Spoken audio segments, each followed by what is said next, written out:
Thought I could give you the world. I promised you I was the cure, but I was wrong. I fucked it up. I ended up chasing ghosts. They haunted my head and my home. I let them in and cursed myself. I took it for granted, losing my grip. Now I'm trying to forget how I'll never reset. I can't take it back. I can't take it back. I can't take it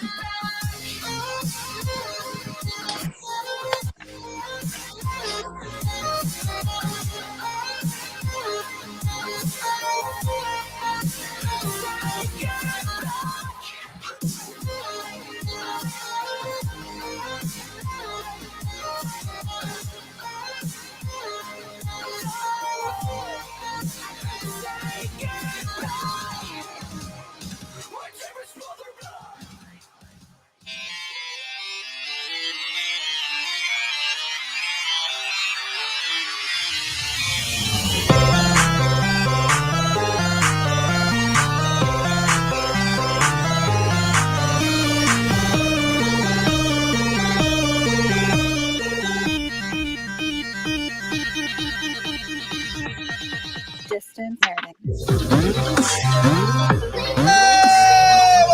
No. What up, ladies and gentlemen? Oh, impromptu, but still, it is going to be glorious today. Ladies and gentlemen, today, the off show, we are going to be talking Royal Rumble. Yes. I am joined here with a couple of my wrestling cohorts. It's my boy, AYT Megatron himself, Daniel Flores. How's it going, everyone?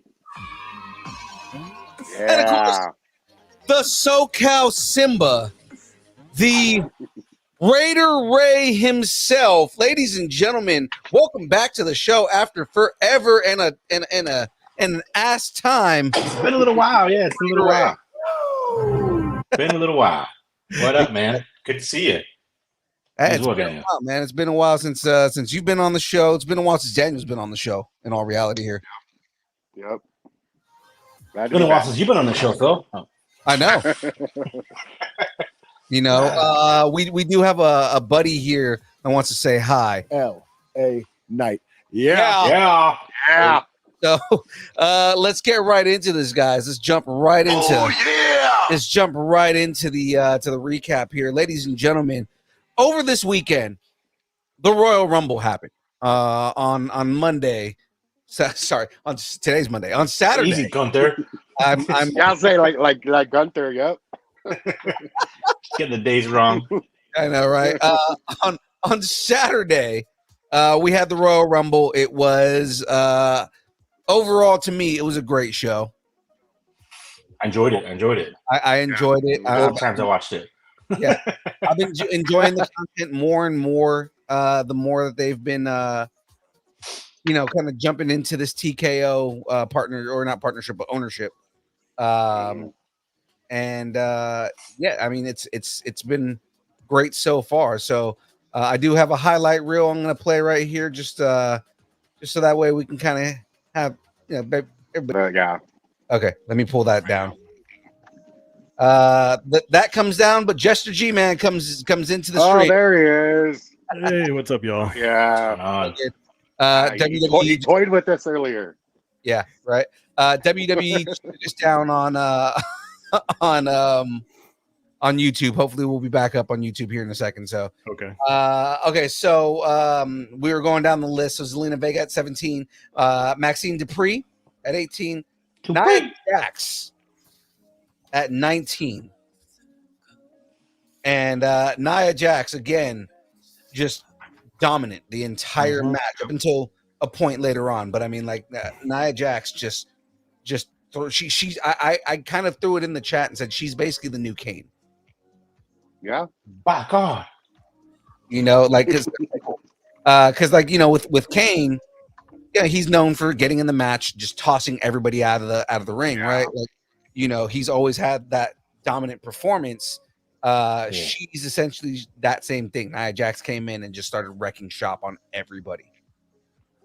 Yeah, showing people why she has the nickname she's got. Was it Unstoppable Force? The Irresistible Force. Yeah, well, all of those, definitely all that. Well, at that point when she came in at 19, I kind of knew probably the person we're going to talk about later was coming in later on. Yeah. Yeah. Oh yeah, and again, we're gonna get to that because that is a highlight in itself. So yeah, to say the least, it is a highlight reel in itself. So then at 20, we got Shotzi Blackheart came in. 21, fan favorite Becky Lynch comes in. And Becky, the man again, pretty good spot too. At 21, it's for you expect her to have to make a run when she comes in that late, right? She comes. The funny thing is, I don't know if I've been unpopular in this, but I've kind of always had it in the back of my mind that she's not going to be really. I don't think she's really going to be involved in a title match at WrestleMania. Like I think she's going to have her own match that doesn't need a title because Becky doesn't need a title at this point to shine. Sure. She doesn't need one. Mm-hmm. So, I mean, there's a chance she still could, go against Rhea. Depends on what happens, or EO depends on what happens at the Elimination Chamber. But I still think she can have a WrestleMania match at this point and not even have a title on the line. Right. I agree. I mean, Dustin says she doesn't need it like going down to NXT for a few weeks and putting a bunch of the younger talent over with the belt. You know what I mean? Like she's good with the storyline alone. She doesn't really need to have a strap. I mean, she's gotten to that status now. Yeah, I mean, she's at that status. She's at the level of John Cena where she can just have a match and it's a highlight on its own. So it's like I think she's fine going to Mania with just a match. And she did receive one of the bigger pops of the night, and just by entering a Rumble. So at 21, so that's that's really good signs that she like you all said, she doesn't really need a big match to to be over because she already is, obviously. Right. Absolutely. So moving on here, 22 Alba Fire, 23 was Shayna Baszler, 24. One of the bigger highlights of the match because it was ridiculously funny. Pure gold. It was. Now I kind of feel bad for Valhalla because I think she deserves better. Yeah. But she had the antlers. She did, and she came out with the antlers. Yep. And Michael Cole was losing his mind. He was like, "Oh my God, she's coming out with the antlers again!" Yeah. Right. Like, I mean, I given this, I love her makeover with this character that she's in with the Viking Raiders. It's kind of like it fits her style so much more than what they tried to do in her first run. But as she's coming out, R-Truth comes down the aisle with her, and runs past her. Well, the look that he gave her when he was passing her was just priceless. Was classic. Why are you here? He was looking at her like she was crazy. His facial expressions do it all. I mean, his facial expressions are what sells it. I mean, it's great. He just sells it really well. His look is, "What are you doing here?" And it's really, "What are you doing here?" Like, it's the women's match, you idiot. I mean, his confusion, the way he puts on the performance of confusion, it almost makes me legitimately feel like he really is confused in real life, and he's like, "This is not a script. I'm really confused. I really don't." It's great. It's awesome. He's a good enough actor that he can do that. I love the way that he just since coming back. He's just he is gold. The man is nothing but gold. Hey, what did Triple H say at the media scrum when at Survivor? He said, "R-Truth was the comeback of the night." Forget Randy Orton and CM Punk. R-Truth was the comeback of the night. He sold it right there. He's the gift that I don't know if you guys noticed, but when he came in, you could see him mouth like he's like, where are the guys? Like, where are the guys at? Yeah, when yeah. He goes into the Rumble. He was just looking around, looking at the ring, and he was just like, "Wait a minute, I'm out of place here. I don't know what." It was priceless. It was great. The thing is that he really does not think that he's out of place. He's just going in like, what is going on? I don't know what's going on right now. Why? Everyone else is out of place. He's the only one that's supposed to be there. He's the only one I think that's what sells it. You really believe that with him. Oh man. And it was just really funny, you know. So R-Truth gets kicked out of the match. And see, this is where I thought, and I obviously was wrong later on, but I thought that Adam Pearce told him that his elimination in the Women's Rumble counted and he was done for the night. I thought Adam Pearce told him that. That's what I thought too, yeah. I thought he did, but I guess apparently he didn't. So I don't know. Right. Because it seemed like that's what he said. Right. Yeah. But I mean, you know, because obviously he was like, "Yep, that's it. You're done. You're done. That's it. You're done." And then, of course, Valhalla just attacked it or tried to attack him. Right. Yeah. So then after Valhalla is Michin, which I still can't get used to saying that name. Yeah. Well, they finally dropped the fact that they were using both of her names. They were saying Michin and then saying also Mia Yim, but now they just dropped the Mia Yim altogether. So that's it. They're all in on the Michin, and that's it, and that's all. I liked Mia Yim better. It was a lot easier to say. Yeah. But I mean, you know, they decided to go with Michin, so that's fine. Zoe Stark, who again comes in as she was damn near a dark horse. Like she. Yeah, I do. Yeah. You like, you know, you see her and it was like, oh man, I kind of want her to win. Roxanne Perez, right? And then now we get into the last three. So Roxanne Perez, not that I didn't think she deserved a place in the Rumble. She obviously did, but that was a little shocking to me since she's got the high profile match with for the NXT women's title. I'm surprised she kind of so close to that, I guess. But I guess they wanted to showcase her a little bit on the main roster too, because I think she's probably headed to the main roster soon, probably too. Yeah. Because I don't know, she may not beat Valkyria for the title, and that might jump her to the main roster. So maybe that's why she was on there. Yeah, and she was in. I mean, she was in the Rumble last year, wasn't she?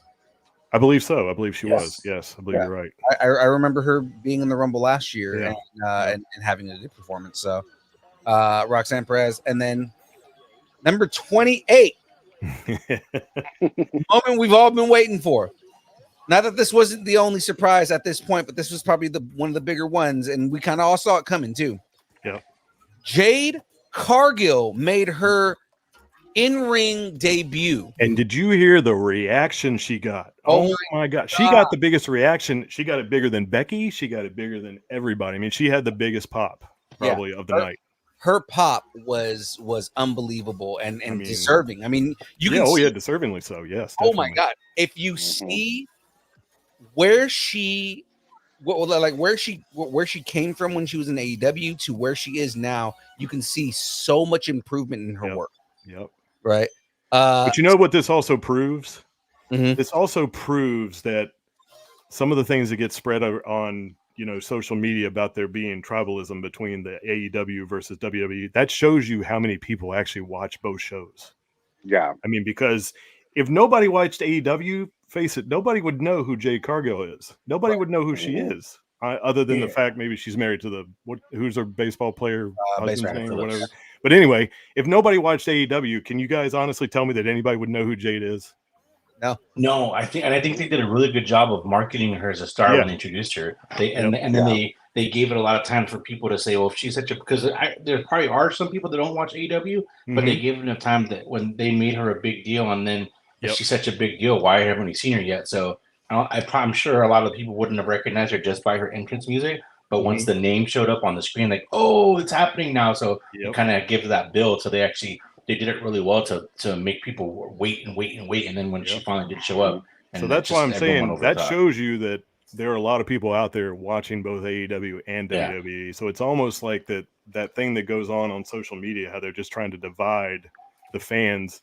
It may not be as existing as you think it is. It may not be as big time as you think it is. I feel like it's more what's going on with WWE and AEW is more along the lines of how we really watched WWF and WCW back in the day. You know, because like a lot of like, oh well, you're either WCW or WWF. In reality, the majority of us were going back and forth, right? Yep. Like I would sit there and watch Raw, and then I would flip over to Nitro and be like, what's going on Nitro? Okay, and then flip back to Raw. You know, I was never I strictly just watching Raw. I'm watching both and seeing what the hell's going on. And that was before the days of DVR. Yeah, you couldn't even DVR anything. So yeah. Because back then that was the only way to do it. Like, you know, you can only just flip back and forth. And exactly. You know, so then like with DVR, if we had DVR back then, it would be like, okay, well, Raw's recorded anyway, so let me just record Raw and I'll watch Nitro live because of that. Right? You know, so I mean, it's yeah. I think they're trying to play the WCW WWF angle, but in reality, you know, the majority of fans are versatile. They're not just watching one or the other. They're watching both. And especially like, you know, like I know me, I've been getting more and more into the indies more and more lately. Just because, you know, it's just something else to watch, you know. Yeah. And I'm telling you, and actually, believe it or not, this is the only way that I'll say, and like I said, I hate to say this because I really grit my teeth when I say this. This is the only thing I think that came out positive from everybody kind of losing their job in WWE from 2020 is that I think that's when everybody kind of started watching everywhere else, like big time, because they wanted to see where everybody went that got released by WWE. So in a way, that was the one reason it was a blessing, because you got to see other people go shine somewhere else after leaving WWE and stuff. So, I mean, that's where it did it for me. That's where I started going and looking other places and trying to find other people who were not with WWE, unfortunately, anymore. And that's when I was like, okay, well, good. And that's why I love now that there's so many different places for people to go. And I mean, I don't care where they are. I mean, I told you last Tuesday, Phil, I mean, I don't care where wrestlers are, just as long as they're on TV and you're seeing them, you know, you're seeing them perform, you know? Mm-hmm. Yep. Yeah, agreed. I remember I watch them all. Like, and you know, I watched I don't know why I was off camera. I watched TNA's I can't remember the name of the pay-per-view they had a couple weeks ago, and it was really awesome. I got my wife watching. That was actually pretty good. She recognized some of a few of the people because from when we go to the PWG show, so she recognized some of the talent. So that part was cool. Seeing them on TV for her. But I mean, just there's so much wrestling content for us to enjoy. Like I don't. It doesn't really matter. Now, do I enjoy all of it? No, but that's across the board. It's not just one promotion. Some of it I roll my eyes at, and some of it I'm like, oh, this is awesome. And but that being said, I take it for its worth, and I don't go on the internet to try and bash it as soon as I don't like it. Just enjoy it. I don't enjoy every TV show that I watch. Every sitcom isn't a winner. So I mean, I that's what I look at it. So I mean, I'm enjoying everything that they offer, and then just take it as it comes. Mm-hmm. Absolutely. All right. Well, moving on from here. So then, again, this was a not really surprising if you follow what's going on in NXT and everything like that, but it was surprising in a way where, like, you know, a lot of people were like, "Oh, wonder how she's gonna do." Tiffany Stratton comes in, and she just kind of mows everybody down, really. Yeah, she looked really good. I was very surprised. This was her first entry, like Rumble entry ever, right? Yeah. Right. I think so. Yeah. She looked really I good. feel like she's very underrated. She is very underrated. Mm-hmm. Like, I feel like she hasn't even hit her potential yet. Yeah, I think it's like what you said about Roxanne. I think she's due to come up to the main roster pretty soon too. So yeah, I think probably post Mania they'll probably have something for her where she's written into something. A lot of people are coining her the next Charlotte Flair too. She's pretty incredible. I saw when we were last year. We saw the NXT event before WrestleMania, and she was pretty impressive in that. And that's we're like talking about almost a year ago, and she's just gotten better. So yeah, the fact that it's taken this long, I'm actually a little surprised, but it'll be worth it when she comes up. Mm-hmm. Yeah, I mean, Tiffany's performance was great. She was definitely someone who surprised me as far as her performance in the Rumble and just the way that she works with everybody else on the roster. I would say the only thing that hurt her was she came in after Jade. That was the only thing that kind of hurt her. Well, she came in between two returning or two returns or two debut or a debut and a return. Basically. Two large like surprises, two pops. Yeah, absolutely. Right. Like I'd say that was the only thing that hurt her. Yeah, because right after Tiffany Stratton, last entrant in the Women's Royal Rumble was Liv Morgan returning after her shoulder injury. So, you know, that was a big deal. A lot of people have been kind of waiting on her to come back, and this is where she came back. And yeah, we you know, again, we kind of lost Tiffany Stratton in there a little bit, but you know, yeah, Liv Morgan coming back was kind of a big deal. Yep, definitely. Yeah, I was kind of shocked that Liv was the last 3 in there, but she also looked really good. She did. I like the new gear that she debuted. Looked really good. That new gear was it's very punk, and she's very punk rock to begin with, and I love that. So I mean, like, yeah, it was dope seeing her back in the ring. Mm-hmm. You can say you can tell she's been putting in some work because her performance was a lot better than normal. Yeah. Yep. And for the second year in a row, she was technically the runner-up in the Royal Rumble. Yeah, that's right. Yep. I'm sure they'll build on that. Last year and this year, she was technically eliminated number 29. I mean, she and Jade kind of went over the top rope almost together, but technically, if you look on any of the results, Jade went out at 28 and Liv Morgan went out at 29. Yeah. Yep. So speaking of that, so the final 5 that we had in the ring were Bayley, Bianca Belair, Jade Cargill, Tiffany Stratton, Liv Morgan. I don't know about you guys, but they teased so hard Bianca Belair and Jade Cargill, and I was a little upset that we didn't get to see the two of them kind of go at it. Yep. Because pound for pound in the women's division, they're probably the 2 like strongest women in WWE's division. And I think that's exactly why they did that the way they did. I think they did that for a reason. Yeah. You got the stare down. They got to build the excitement. You got to say, okay, here it's going to happen, and then boom, it gets taken away from you. So now you have to wait for it again. So now when it happens, it's going to be even bigger. I mean, honestly, it could be a WrestleMania match. Absolutely, I could see that. If you think about it, Bianca Belair doesn't really have any plans for WrestleMania right now. She doesn't have any plans, and obviously Jade doesn't. So, I mean, they could bring those 2 together. They could, and that's not a lot to see on the build, you know. Mm-hmm. I could also see that. Oh, where'd he go? Just lost Ray. Yeah. Well, like ever since Jade was announced that she signed with WWE, like everyone's been all right. Bianca, Jade, like that has to happen. Mm-hmm. And if it does happen, it's definitely going to be worth the wait. Yeah, absolutely. I don't know what happened there. My bad, guys. What I was trying to say was I could definitely see it as a Raw after Mania match. If they don't have it right out there, that'd be perfect. That would be it's just a match that I want to see, you know, and then for sure, absolutely, I think everyone does. Yeah, I definitely want to see the build up with that and have the storyline and everything like that. Like, I think that they could build a really good storyline, and you get the 2 of them pound for pound, the strongest women in WWE, you know, and that could be how you build that match.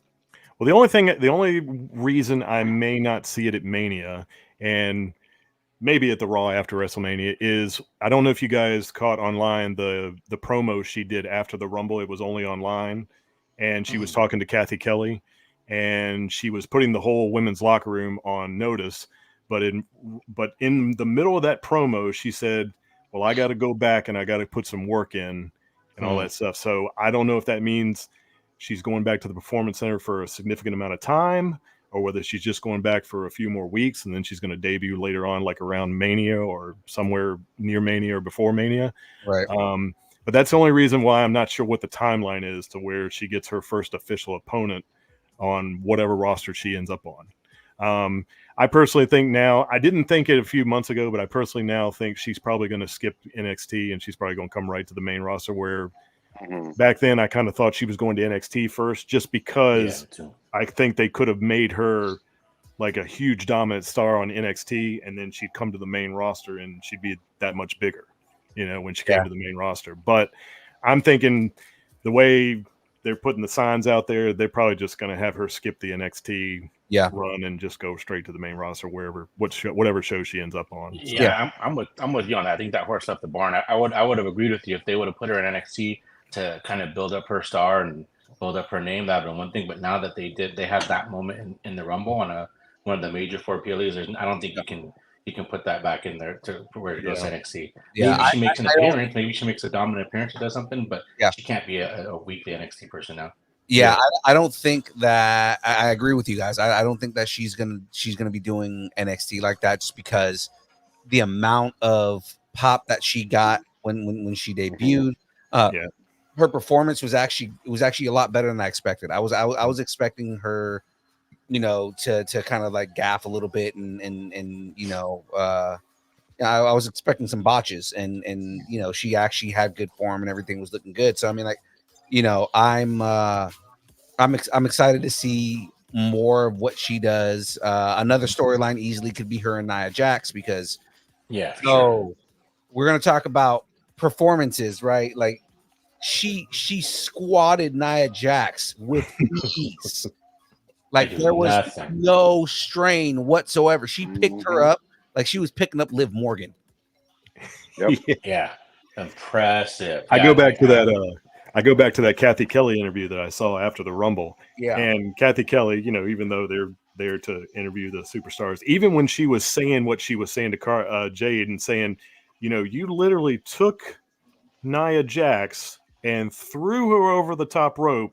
And I mean, it's almost like she was in disbelief when she was sitting there interviewing her. She was like, you made that look easy, but to the average superstar, that's not an easy feat. I mean, it's almost like she was amazed just standing there talking to her. It was kind of funny. Like, you just did that. She's like, yeah, I did. and that's what I'm saying. Like, we've seen Bianca Belair do like remarkable feats of strength. Lift Otis and walk around with him. Yeah, like we've seen her do crazy, like strong things, but not the way Jade Cargill just did it. We've seen Bianca Belair try to pick up Nia Jax and see her strain. Right. We saw Piper Niven try to pick up Nia Jax, and she couldn't do it. So I mean, I think, and if we're being honest and pulling the curtain back, I'm sure that's on purpose. I strongly believe that Bianca could, Piper, whatever, but I think that sets it up to make it look so much more impressive when Bianca does it with ease. So I mean, that was really good storytelling just in that in itself. Yeah, I would agree. Yeah. So we're excited for that now. Like I said, we're in the final five right here. So we get a couple of eliminations. Another thing to kind of like bring up is when the first time they tried to eliminate Tiffany Stratton, the Belair braid grab. Oh yeah, right. So Tiffany Stratton gets thrown over. She holds on to Bianca Belair's braid, and yeah, man, like that scared me for a second because I was like, I get it that if you've watched Bianca Belair's videos, it's an extension, but at the same time, that's still gotta hurt. Oh, it's still pulling, I'm sure. Yeah. But it's still embedded in your hair somehow. Yeah. It's still, it's still kind of in there. It's still pulling on something. Yeah. So, which reminds me, I forgot about this, but Kairi Sane also did something earlier in the match that I was in disbelief because I was like, Spider Woman. I was trying to figure out how is she holding on. She's just holding it back. And you know what I think happened too? I think what happened was I'm not going to go as far as to say it was a botch. Like, I don't think it was a botch, but I think the way it actually ended up happening was not what she anticipated. And I think she just made a really brilliant recovery because I think what she was supposed to do when I looked it back, because I watched it over again today, and I think she meant to actually plaster herself like further up, not as far down as she was. Mm-hmm. And I think so that made it even more impressive that she was able to get, kind of back up on there. Of course, she got eliminated a few minutes later, but still, I mean, that was still very impressive, even if it was, I don't know for sure what it was, but if it was sort of a unanticipated, going down a little bit further than you thought, that was a heck of a recovery to recover from that. And I mean, bravo to her. It was impressive for sure. It was impressive. It was very impressive. So in the end, we get to the end of the match, and basically Bayley comes out on top. Yep. In more ways than I would like to be. Yep. And long time coming. I think Bayley deserved this. She deserved very, it. very well deserved. Yes. Yeah, very well deserved. Yeah, I think that's why everyone was happy for it. It seemed like everyone in the stadium was I know, it was almost like she wasn't a heel anymore. Yeah, exactly. Bayley's been deserving of a win of this caliber for a long time. And just from number 3, she also set the record for longest That's right. Longest performance in the Rumble match. I mean, she beat Rhea's record last year, right? Right. Yep. She did. I'm guessing you guys saw the tweet then.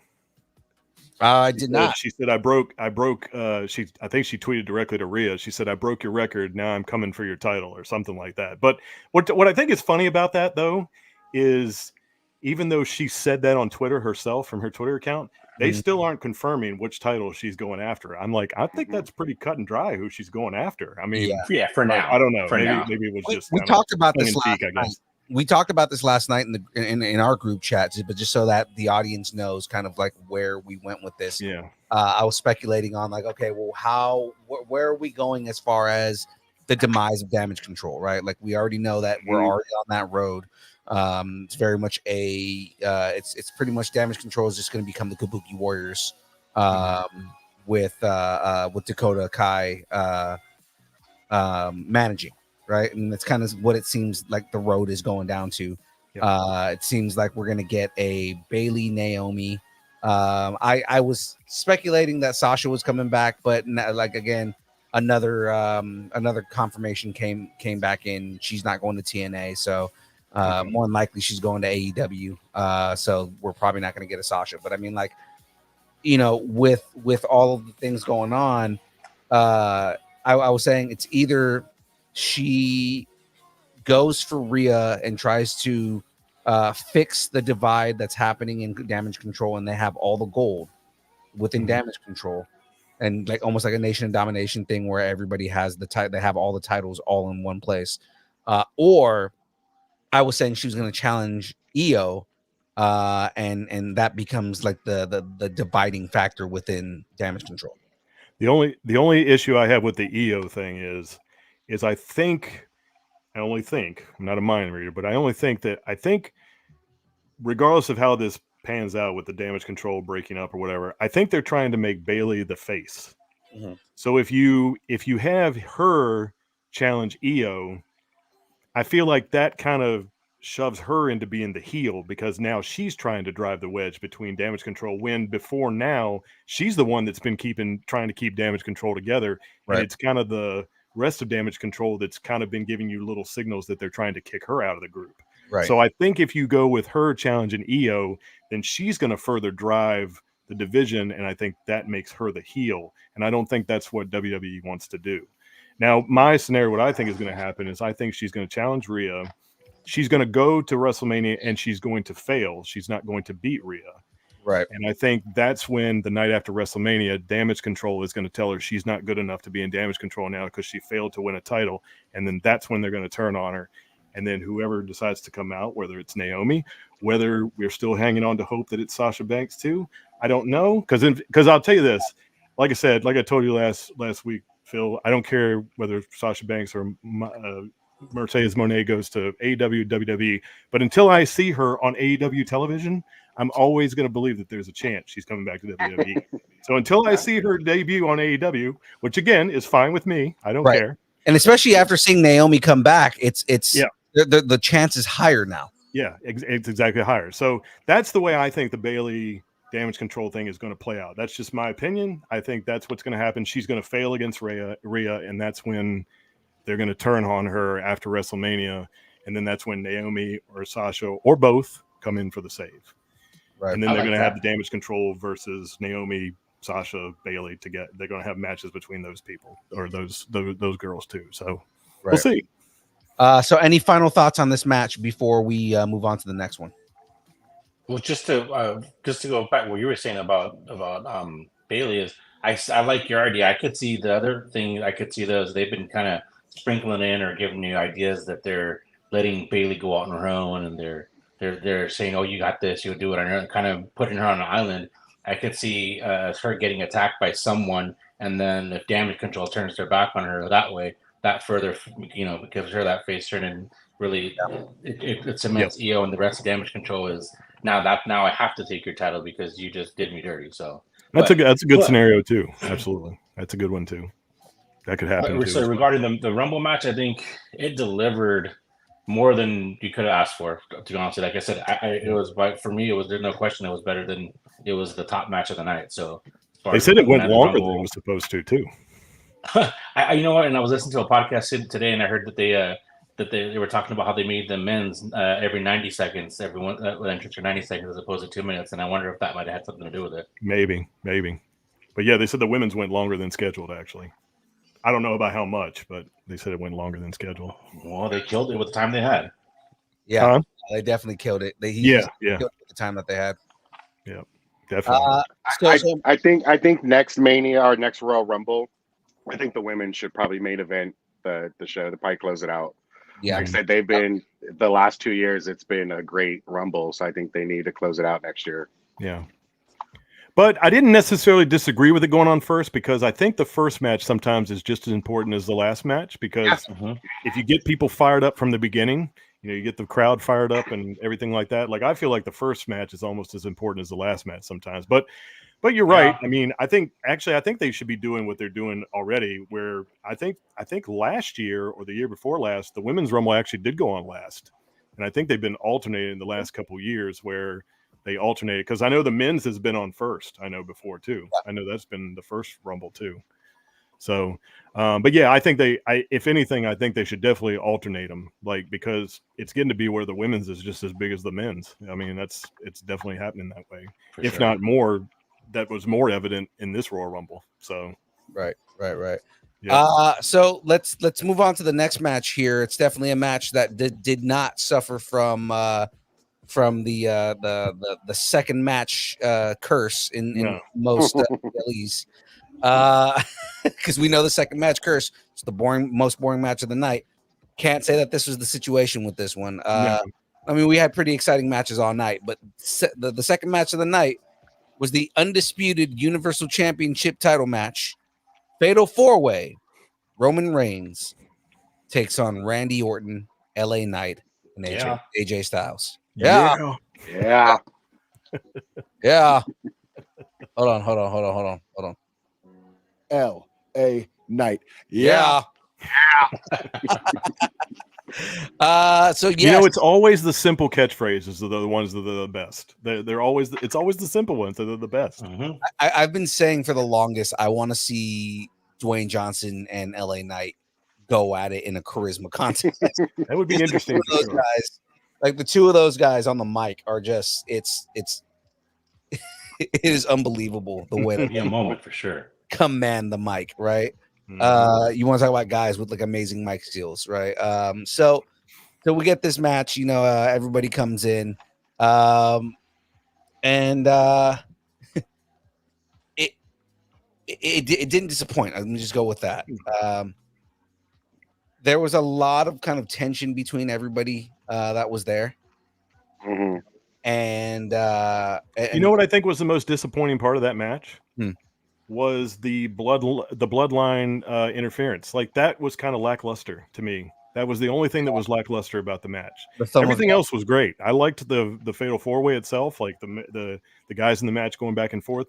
But I felt like the bloodline interference, maybe it's because I'm one of these people that just thinks the bloodline interference has kind of run its course and it's kind of gotten a little old. That was the only thing that I thought was maybe subpar about the match itself, was just the bloodline interference, because I mean, it's like it's getting to be where it's the same thing all the time. Like, it's not even getting creative now. You just Solo just comes down and he just starts trying in a black hoodie.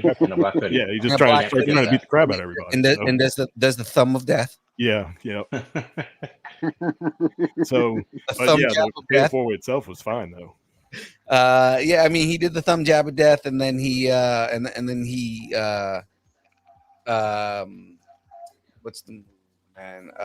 He basically tackled a barrier. So he almost did Samantha Irvin. I know y'all caught that. Yeah, I did too. Yeah, almost. I would not have been upset if Ricochet came out and beat the shit out of him. Oh my god! I mean, I was like, man, good thing she moved her legs when she did, because he was going right into her lap almost.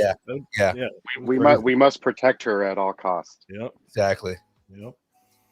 Because if we lose her, then we no longer get Tiffany Stratton. Maxine Dupree. Oh my god, she's very good with those those ring entrances. She's very good with those. I like how she does almost all of them. it's great because it's different and it's not just the the Lillian Garcia that everybody's used to. Like everybody's used to just any ring announcer. Everybody is just basically copying Lillian Garcia, and it's great to hear something completely different. Well, you know what I love most about her? I'm starting to get really hooked on her Instagram videos where they show her reaction when people come out and stuff, or when people win. Like when Rock came out a few weeks ago, man, she absolutely lost it. I mean, it was funny. She was like losing it. It was good. It was good stuff. So I like that she's really into it. She's really animated. She's very. I mean, she could almost be a superstar herself, even though she's just a ring announcer. So. That just tells me she doesn't know where the storyline's going for the night, because like her reactions are genuine, right? So it's not like if she knew what the script for the night was, then she would know that Dwayne Johnson's coming out at this point, right? And the fact that the reaction that she had was a genuine surprised reaction, right? Or the fact that when Solo Sikoa went through the barrier, like it almost hit her. Like, if she had known that was happening, she would have already moved out of the way. Yep.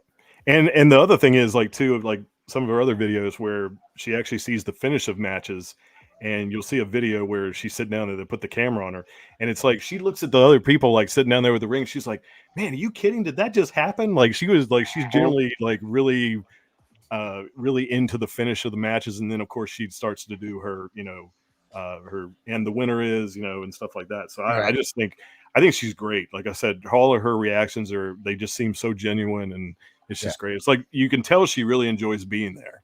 It's great to know that she's an actual fan. Yeah. Like she really likes it.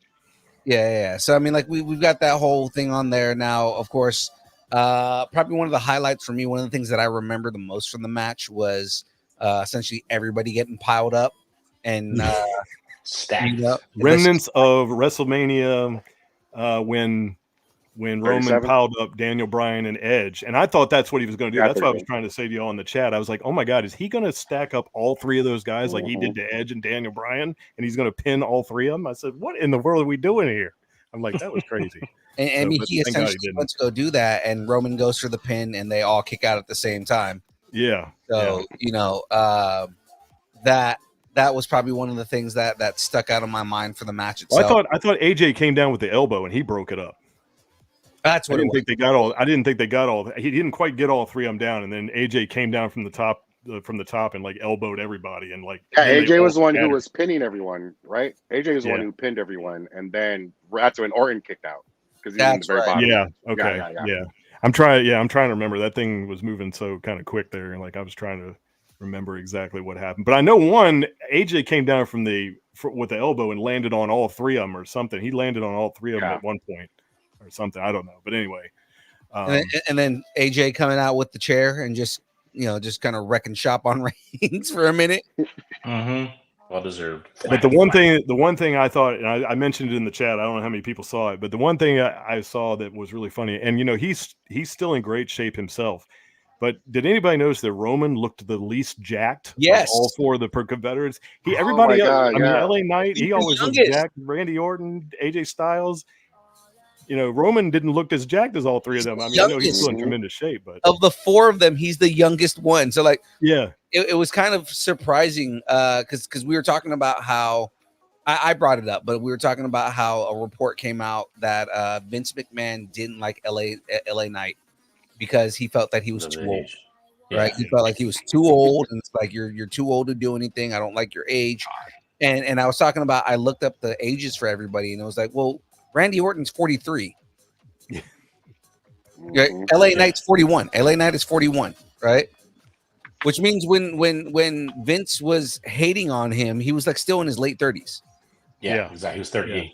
Right. And this thing about Vince, and Vince actually did say that, which I would say you would pretty much contradict your own opinion, because isn't Vince always the one that's big on bringing all the legends back and having them wrestle now? I mean, how old are all of the legends now? I mean, they're in their 50s and 60s. Yeah. And do you really? I mean, come on. Yeah. Randy's 43. AJ is 46. Yeah. Right. So AJ Styles is 46. Randy Orton's 43. LA 41, and then Roman Reigns is 38. Yeah. right? All three in the best shapes of their lives, especially AJ and Randy. Jesus Christ, man. Randy came back. I don't know how Randy put that much muscle on already. Like the dude is already jacked, and he put more muscle on. Yeah. Right. Yeah. Well, it's kind of funny. Well, not funny, but when we were watching the show, and I think they went to a shot of Roman, and he was in his all black jumpsuit, and I turned to him, I was like, he looks freaking skinny. Like he did not like. I mean, not jacked. He looked like he was thinner, like just less muscle mass than he had before. Because y'all remember when he came back in 2020. Remember when he came back in 2020 during the pandemic, and he came back and attacked Bray Wyatt and attacked Braun Strowman. He looked jacked when he came back. I mean, he looked like I was like, man, Rowan put some weight on. I was like, and now he's like, he's gone back.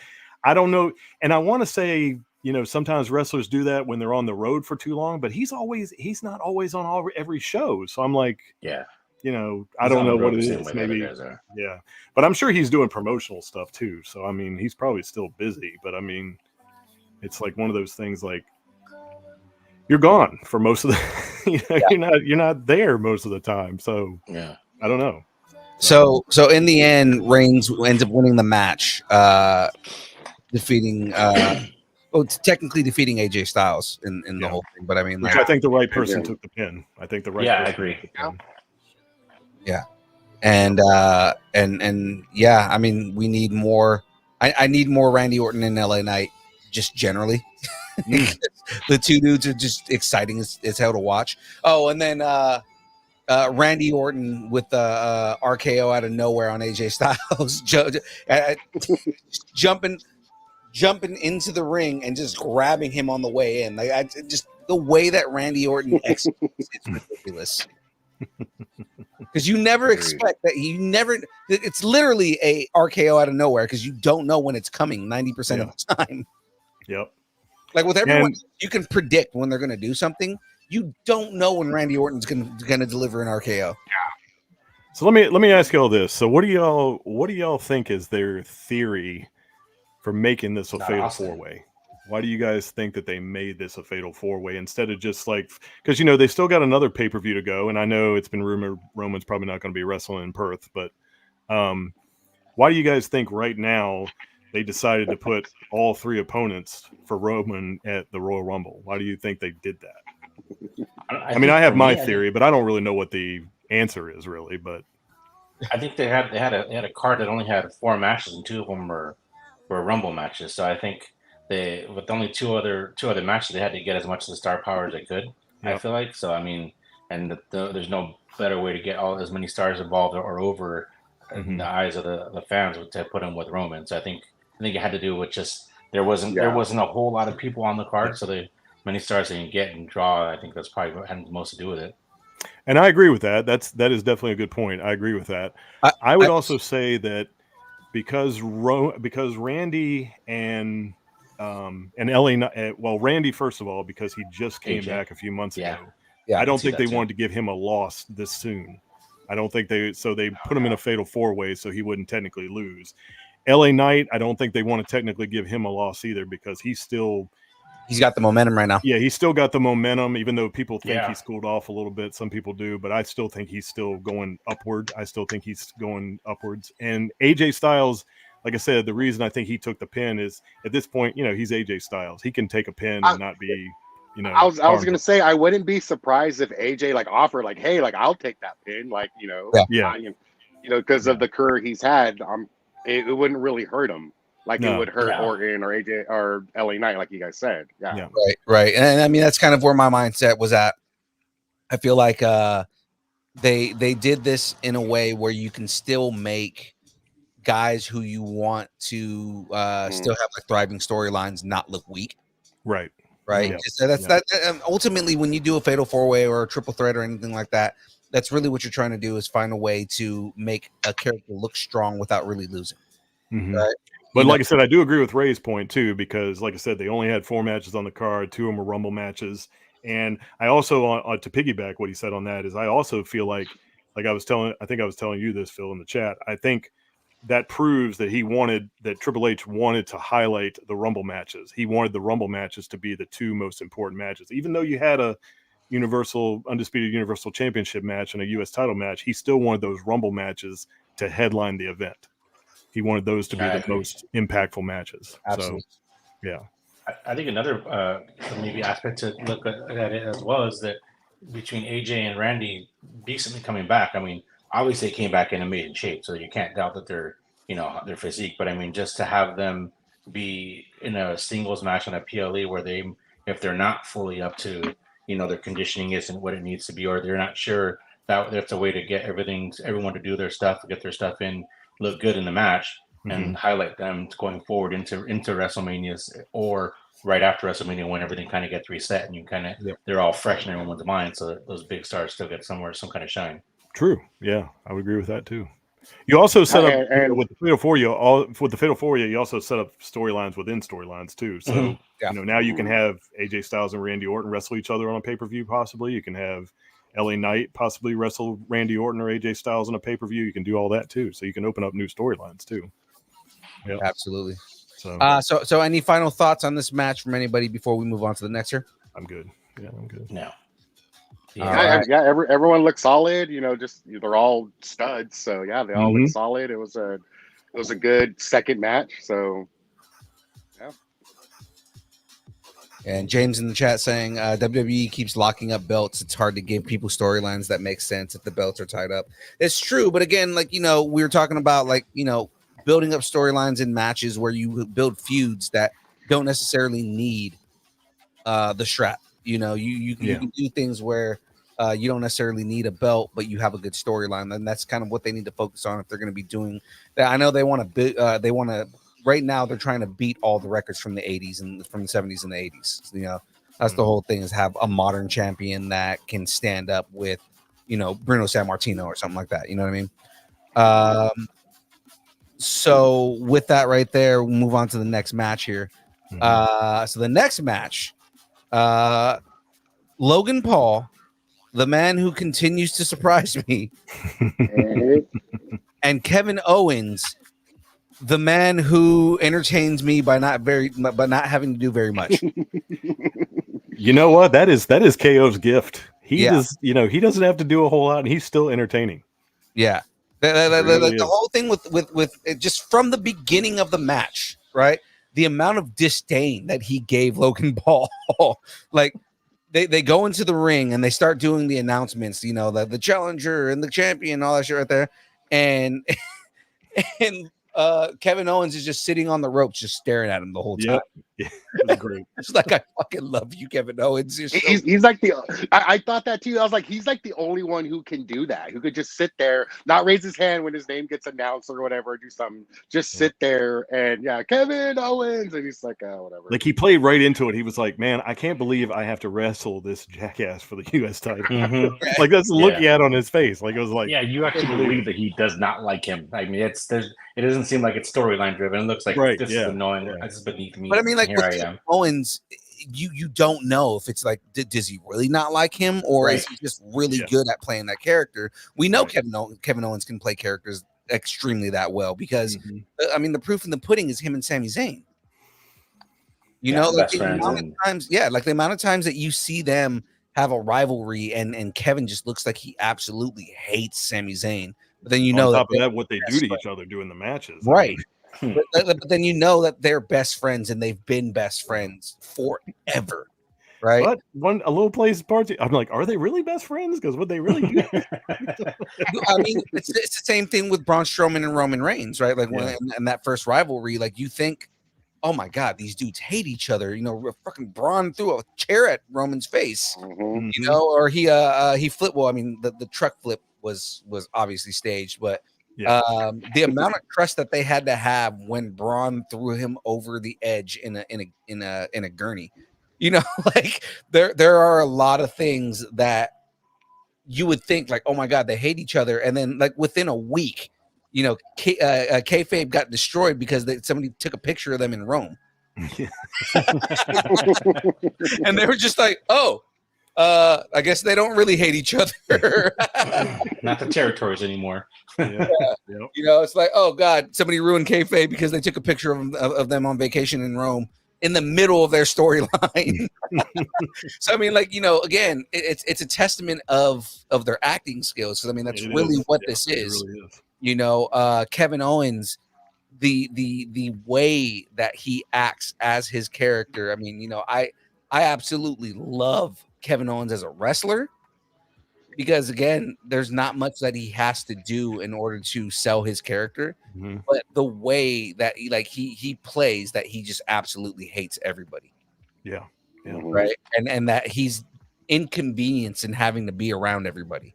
Mm-hmm. You know, and it's like I love that about him. And what's great about that is his attitude that he's got right now. He's actually the face. He's the baby face. He's not even the heel. I mean, that's what I think is funny. He's the baby face. He's playing on a Steve Austin angle, though, because that's the whole thing is he's trying. He's not as big as Steve Austin, obviously, but I mean, like, as far as like the where his push is at, but the tendencies are there. Yeah. Right. He's very much a anti-hero. He's an anti-hero, right? Like he plays both face and heel at the same time. I mean, the finish that's a perfect example of how the match finished. You know what I mean? Like, right. And then not to jump ahead, but that's.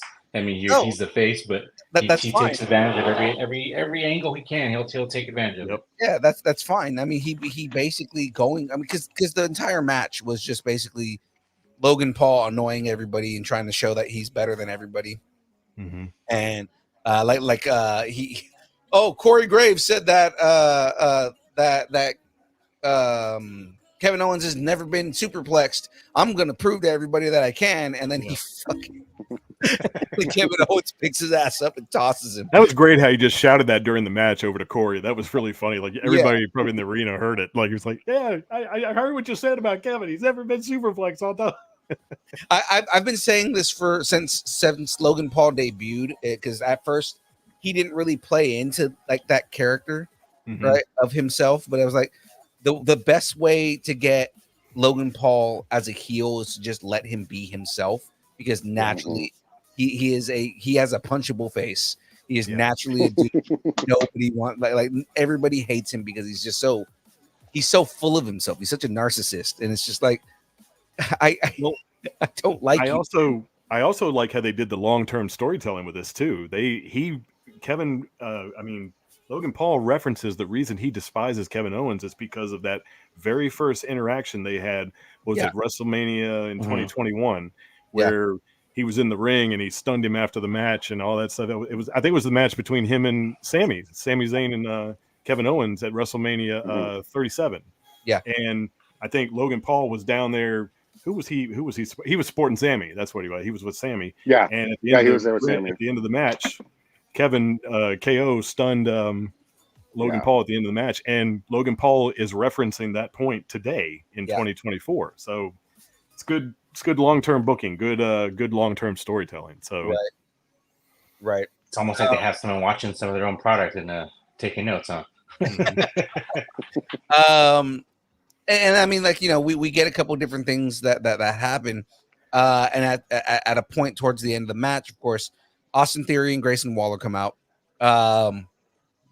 Very much that needs to be I can already see a stable being made of like the influencers, or like, you know, they're supposed to be like the biggest influencers in the world, even though only one of them is an actual influencer. But like that's a good stable that you can make, right? Where you can like play a good storyline on that. They can basically be his B team. Yeah. Right. And that's the thing about Austin Theory and Grayson Waller. Like, I think they could be really great heels, and they are to an extent, but it's like they're just treading water. They're not really involved in anything. So they're just kind of, it's like up until now, and I'm not even going to say now because we don't know if they're going to attach themselves to Logan Paul or not. But I'm just saying, like, they just keep showing up in random spots, and it doesn't seem like, you know, it doesn't seem like it's sustainable. You know what I mean? Like they're just showing up in random spots, and you really can't get to know them as heels, and you can't. I mean, yeah, they're going to get boos every time they come out, but are they going to really be taken seriously because they're just showing up in random spots? You know what I mean? So they need to. You're right. They do need to attach themselves to Logan Paul and sort of get into some sort of faction or group or something, and just get them to take off that way. And I thought for a while there, weren't they going to become a legitimate tag team and be in the tag team division? I thought for a while they were going to do that kind too. Of abandoned it. I don't know. Yeah, I mean, again, like if you make them a faction, right? You have Grayson Waller and Austin Theory. I'm not sure who else you could use as like somebody who has like almost like that influencer character. I mean, like put Tiffany Stratton with them. Make them. Tiffany Stratton wouldn't be a bad idea, but I mean, like Baron Corbin's old character. Oh, Happy Corbin or something like that, or whatever. Probably would have fit in with them because he was like a self-professed. Maybe. I think I'm a influencer kind of dude. And then I'm forgetting his name. He used to hang out with Fandango. What's his name? Fandango. Oh, Tyler Breeze. Tyler Breeze would have fit in with them perfectly. Yeah, he would have. Yeah, he would have been fit. He would have fit in with them. Yeah. James saying the Socialites. The social. Not. I don't hate it. No, I don't hate it. I don't hate it. Bad. It's not good. Well, you know what? If he just came up with that on the whim, I wouldn't say that's bad. I wouldn't say that's terrible. Yeah, that's not terrible. If he just came up with that, just watching us on here. So and I'm sure that's what he did.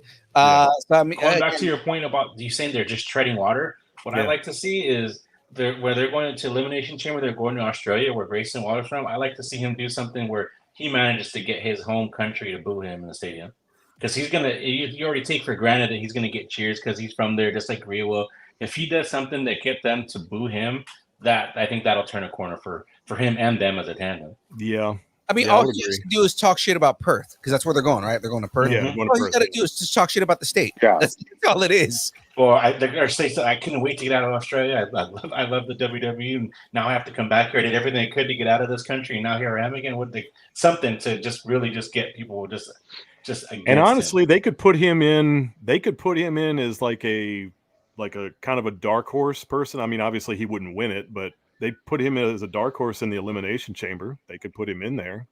I mean, if you don't, if you're having trouble, filling up the Elimination Chamber with people, but he could just be one of those guys that makes an appearance, and maybe to get him over in his home country, like he did what Austin Theory did a few years ago. And he was just, he was in there with, remember when Austin Theory was in there with Brock Lesnar, and Brock Lesnar just tossed him around the ring and then beat him. But they were the last two in the Elimination Chamber. So you could do something like that with him too. I mean, but then but the person that wins the Elimination Chamber has got to be somebody dominant, like I think like Brock Lesnar, which I don't know if that's who we're going to get this year. No, Brock's not going to be involved in that at all. No, I think he's been eliminated from any chambers for a while. Brock has been eliminated from like life for the foreseeable future. Yeah. So again, in the end, Logan Paul wins, but it's not a clean win. Kevin Owens. He went by DQ. Yeah, that's what I'm saying. Like Kevin Owens gets a hold of the brass knucks that Austin Theory tries to give Logan Paul, and gets caught. Yep. Like the one time a ref ever caught somebody using brass knuckles. But I mean, like I was about to say, I was like, I have never seen that for as long as I've watched wrestling. I've never seen that reason why he lost. So I guess that's a kudos for it to being the first time that's happened. Yeah, I heard something interesting on a podcast listening today that evidently that was the same ref that was reffing the match between Logan and Ray, where Logan used the brass knucks to win the title over Ray. So I think wonder if that was the long-term storytelling. He was looking out for it this time, and that's how he caught it, which is so abnormal. Yeah, I think. Well, the only thing I have a problem with that ending though is where do they go? Because had it happened sort of the other way, then I could see Kevin getting a rematch. But now Logan can kind of be like, well, you tried to use the brass knucks on me, even though we kind of know what transpired. But I mean, as far as what the ref saw, Kevin Owens was the one that used the brass knucks to win and everything. But Logan Paul is the heel he is. He's going to be like, well, you don't deserve a rematch because you tried to play dirty and you tried to knock me out and try to win and stuff. So I just wonder. I mean, unless something like Kevin's going to bait him into something, being like, "Oh, well, you just don't have the balls to take me on again. You don't have you think you can beat me so much, take me on." I mean, that's really the only place they can go with it. I'm thinking it, right? Am I wrong about that, or? I could see Logan Paul. You're too stupid to even to cheat and win. I mean, you couldn't even get rid of the brass knuckles. All you had to do was kind of goading him and just really taunting him and really pissing KO off and seeing him lose his shit again and start going off on everybody. So I could see that where it expands. And KO's good at that. Someone else. he's good at getting under people's skin. So yeah, you're right. That could happen too. I think that's a good scenario too. So. But yes, to Daniel's point, that was a very unique ending. I don't think I've ever seen that either, where the face gets caught and he gets caught with the brass knucks, and he's like, it was priceless because he was looking down, going, "Oh yeah, I forgot to take those off my hand." It was kind of. But it's also I should have taken those off before I made the pin. That Kevin Owens look, just like halfway, I don't care, but also just the one time you actually see it. Yeah. Dick. Like, you got to be kidding me. Yeah, if you would have just given him one more punch with them after he got caught and did DQ, whatever. Yeah. I would have loved it, man. So any last thoughts before we move on to the men's Royal Rumble here? I mean, I'll just say it was an entertaining match. It definitely was an entertaining. I'm not sure where it's headed from now, but it was definitely an entertaining match. Definitely, it's headed towards more people hating Logan Paul and 100%. Yeah, they had to get the Logan Paul star power on that show. Mm-hmm. Yeah, let's do a Bad Bunny versus Logan Paul at WrestleMania. I would see that just because I would want to see Bad Bunny beat his ass. Yep. Yeah, exactly. I think that'd be the reason. Yeah, destroy him. I wouldn't hate it. Like, yeah, Logan Paul, you are a massive YouTube star, but Bad Bunny is an actual star, sir. and you take the two non-wrestlers who took to it very well and put them in a match together. It's going to be a great match. Yeah. Again, just to drive the last point again, but I mean, Logan Paul surprises me because I never expected him to take it seriously and actually be a decent wrestler. Yeah. Right. But at the same time, I cannot stand him as a person. Yeah. That's why I told you in the chat, I'm kind of mixed feelings because like, I'm not going to lie. Sometimes I do watch his YouTube show and I watch it sometimes and I'll say, and I'm like, I would have never guessed that he would have done this and taken it seriously. And, it would have just been for more star power, been for more followers on, on social media and stuff. But, I'm pleasantly surprised he's actually taken it seriously. And he's actually, and I'm not going to even pretend lie about this. I mean, he's outperformed every time I've seen him in the ring. Like he's exceeded my expectations. He gets better in every match. And he gets better in every match. He is. Yeah, it's like, he is getting better in every match. He shows that he's taking it seriously. He shows that he's actually a decent wrestler. I don't like him as a person. Yeah. And it's not just, oh yeah, you're playing a good heel, right? Because if you're a good heel, then I shouldn't like you, right? But I mean, I don't like him as a person in general, as a rule, because he is just a dirtbag piece of shit. Yeah.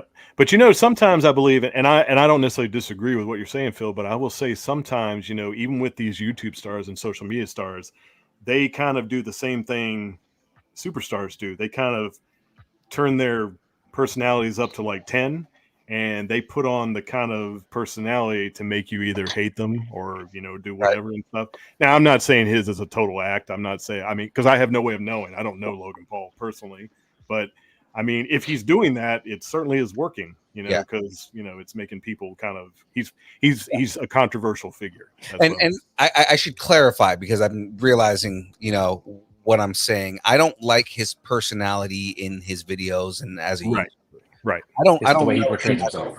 Right. I don't Okay, I get what you're saying. Yep. Yeah. I'm just clarifying for the internet because it's like, oh, we're on the internet. It's not on YouTube. It is on YouTube. We're back up. Oh, okay. It's again, I don't like his personality. Him or his brother. They're very cocky. I think his brother more so for me. They're they show and prove. But the thing is like you know, as somebody who watches a lot of fighting and, you know, used to do a lot of fighting, you know, Logan's in the wrestling. His brother, he kind of picks and chooses his fights more often than not. So yeah, you know, like it's like, yeah, you went and defeated a couple UFC legends way past their prime. Yeah. You know, I get it. You fought and defeated Nate Diaz. Hey, good for you, man. Yep. Nate Diaz is not in his prime anymore. Yeah. As a fighter, you know, you fought Anderson Silva and won. This is post Anderson Silva breaking his shin and has not fought the same way since. Right. So, yeah. I mean, you know, it's there's that, you know, he very much has the Mayweather, you know, cocky, I'm better than you attitude, which, you know, I don't like about Mayweather, but I will give him this again, like I am with Mayweather. I do not like Mayweather as far as the way he portrays himself and the way that he, you know, I'm the best and I'm better, but I will never take away from saying that Mayweather is the best pound for pound fighter, boxer, you know, to do the game. Yeah. Right. He understands boxing at a fundamental level, which makes him a better boxer. I just don't like his personality. Right. I mean, it's the same thing they say about Conor McGregor. I mean, it's the same thing they say about him Conor too. McGregor is another 100% another example of someone who's like that, right? Which alpha personalities are going to be that way, right? Absolutely. You know, I'm better than you in every way that there is. You know exactly, right? And kind of Logan's personality on social media is like that. As a wrestler, he came out kind of humble at first, but now he's starting to become that braggadocious dude. Right. And again, I don't like it, but at the same time, I see where you can take that to your advantage and use that for your character. Absolutely. Yeah, I'm 100% with you on that. I think that when it comes, I think part of what we feel, you know, we feel like, man, we can't stand this guy, and that's kind of, you know, that's kind of what we're made to feel. That's what people are trying to make us feel about him, because he's gonna, like, I don't know right now, unless there was like a total, like, this is how strong I feel about him as a heel, is there would have to be something like totally off the charts to happen to turn him into a face. Like, there would have to be some monumental event to happen in WWE where he went from heel to face in a night. Because right now he's a good heel. He's a very good heel. I don't think he's going to. I think that I don't either. I think he's gonna do the same thing that what's his name? That the Miz does, right? Where he's gonna perpetually keep playing that heel character. You know, I don't think. I think behind the scenes, the dude, he might be a decent guy. He could be, right? Yeah. Because like, if you've seen the Miz, like, you know, the Miz actually gets along with everybody and everybody loves the Miz. But on screen, he is insufferable. I mean, I think Mr. and the Miz and Mrs. That show, like, it's a pretty good show. But I tell you, when I watch that show with him and Maurice, like, that almost destroys my I guess my image of him as a heel, because in that show he's actually kind of a decent guy. He's like a cool dude, and you're like, how is this guy so hated on WWE television? I mean, but that's because he plays his heel character. He plays his job. Plays it very well. Same way that Nick Namath played up that character extremely well. You know, so I mean, I don't think that Logan Paul's a good enough actor to not be a heel, because it comes being I guess that persona comes so naturally to him, and that's I feel like that's who he is. I don't know that he has the chops to be able to be someone likable. It's like the Miz. Like, I think the Miz, like, I absolutely, I'm a big fan of the Miz, but I like him better as a heel. Like, I think he's like, I think when they turn him into a face every once in a while, it doesn't work. No, it doesn't. Like, it doesn't work at all. It does. It's not a good baby face. No, we don't want the Miz as a face. Just same way that's why I'm saying, like, Logan Paul, he's now playing off the character and the controversy that he knows he is famous for. And exactly. I think that he should continue to play on that. I again, where my admittance on everything with him is, the dude is a marketing genius. Yeah. So the whole thing is like, you know, he knows people hate me. People don't like my personality. People don't like the way that I portray myself. I'm going to play that up, and it's going to make my character in wrestling even better. So I think he is smart enough to know that, and that he's going to continue doing that. I think he's smart enough to know that he will never be a face. Yep. But I think he's a big enough fan of wrestling to know that The Rock was never truly a face. Stone Cold was never truly a face. No. I think that I should play off of that because that's where my strengths are. Yep. That's very true. Very true. So moving on from here, because we just went off on a rant on it's like every wrestling conversation you could talk about it for 5 minutes and then 5 hours later you're still talking about it. Yeah, so, right. 100%. What are you gonna do? Let's get into the men's rumble. Oh, I gotta get comfortable. Right, and right off the bat, we joked about this in our group. I hate I hate the yeet thing because it's like it's they're taking something that he did just as a Bay Boy. If you're from the Bay Area, you know what yee is, right? I was going to say you guys need to explain the yeet thing to me because I'm from the East Coast. You don't need to explain that. Very to me. Bay Area. Yeah, so in the Bay Area, especially during the hyphy movement, that was a big thing. Yee is just a way to it's like an expression of excitement, right? Okay. So like, you know, when you're like hell yeah, right? Like yee is that like yay. Okay, that's a thing. Okay. Right? Like yay, yay, yay. You know, like you get down like that, right? I felt very lost because I was like it's like it's an inside joke and I was the only one that wasn't privy to it because I was like, you're very much a no yeet something. I don't know what it means. I'm like, I don't know what it means. But that's like I said, it's a Bay thing. It's not even anything that's really big outside of the Bay Area. Right. And I think Sammy is the one that that made it what it is now because he didn't understand yee. Right? Because the Usos, both being, you know, Bay Boys from San Francisco, right? The both of them, you know, like, you know, almost like when you say another way you can use yee is like for a yeah, right? You know, so you'd be like, yo, you understand me right now? Yee, right? Like yee. Yeah, and something like that, right? And it's just a Bay thing, right? And I got you. When Sammy started taking it in, I think he just thought they were saying yeet the whole time, and just kept going yeet. No, it's not yeet.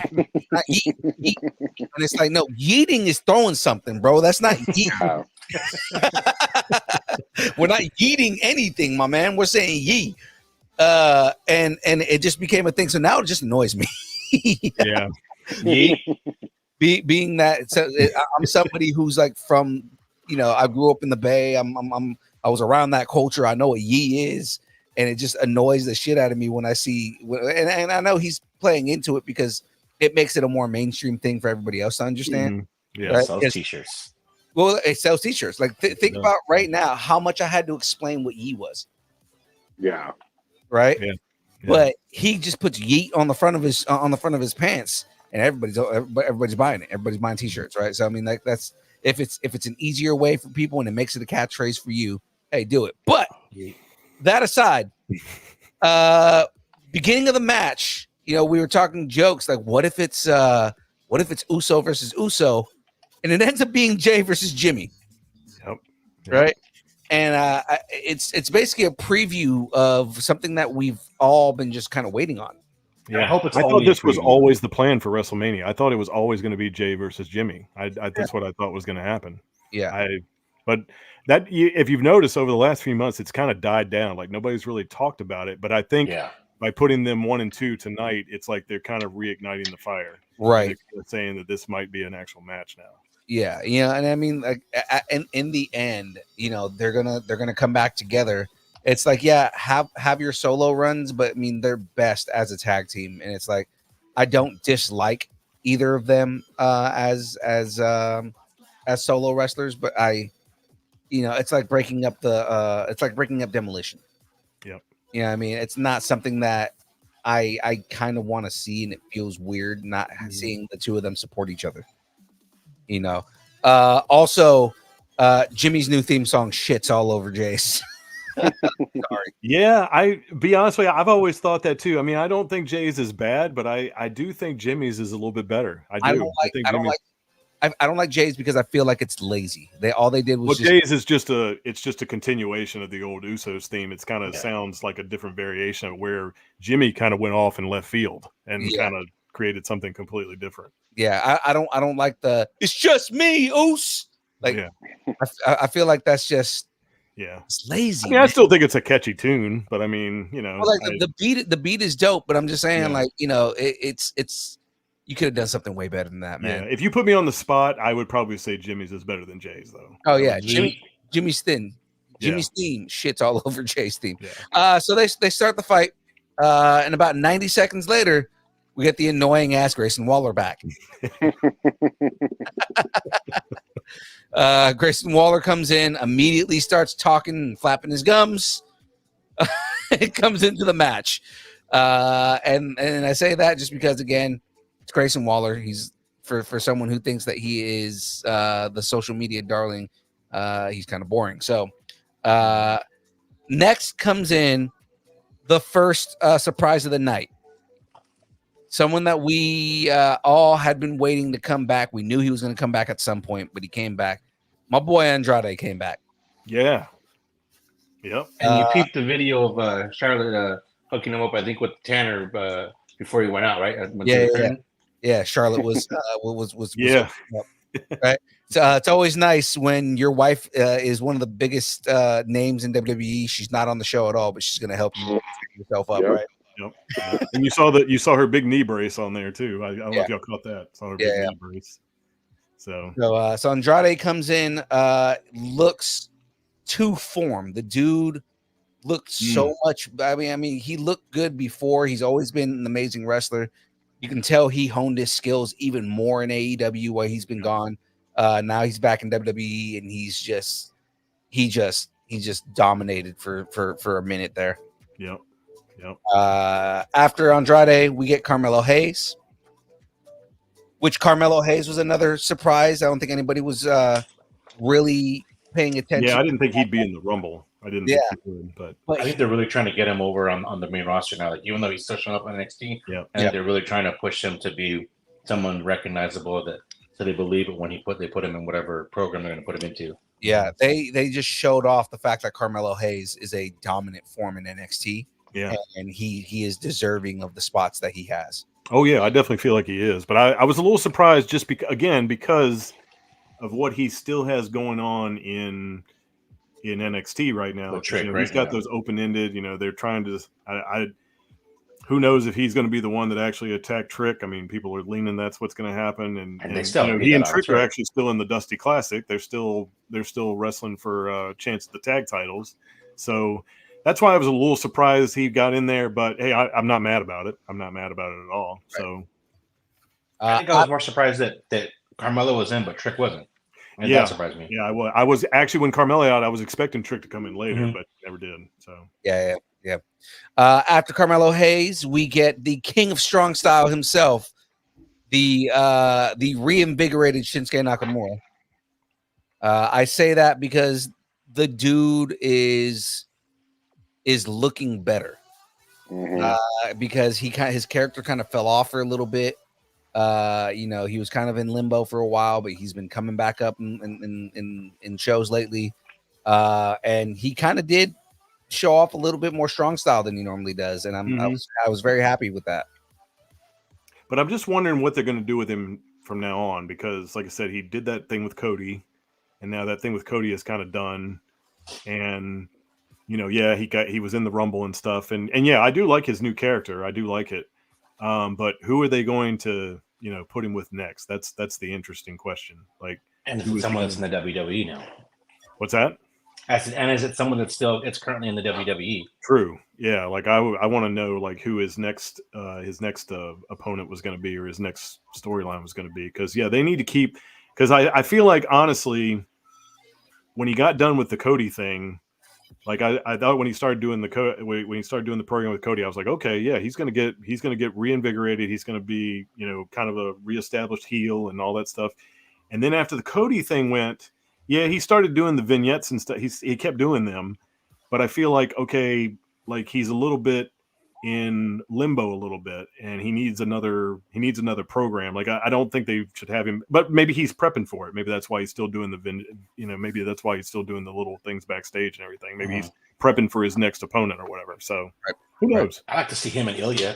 I'd love to see him and Ilya. Yeah, match. Yeah, that would be nice. Yep.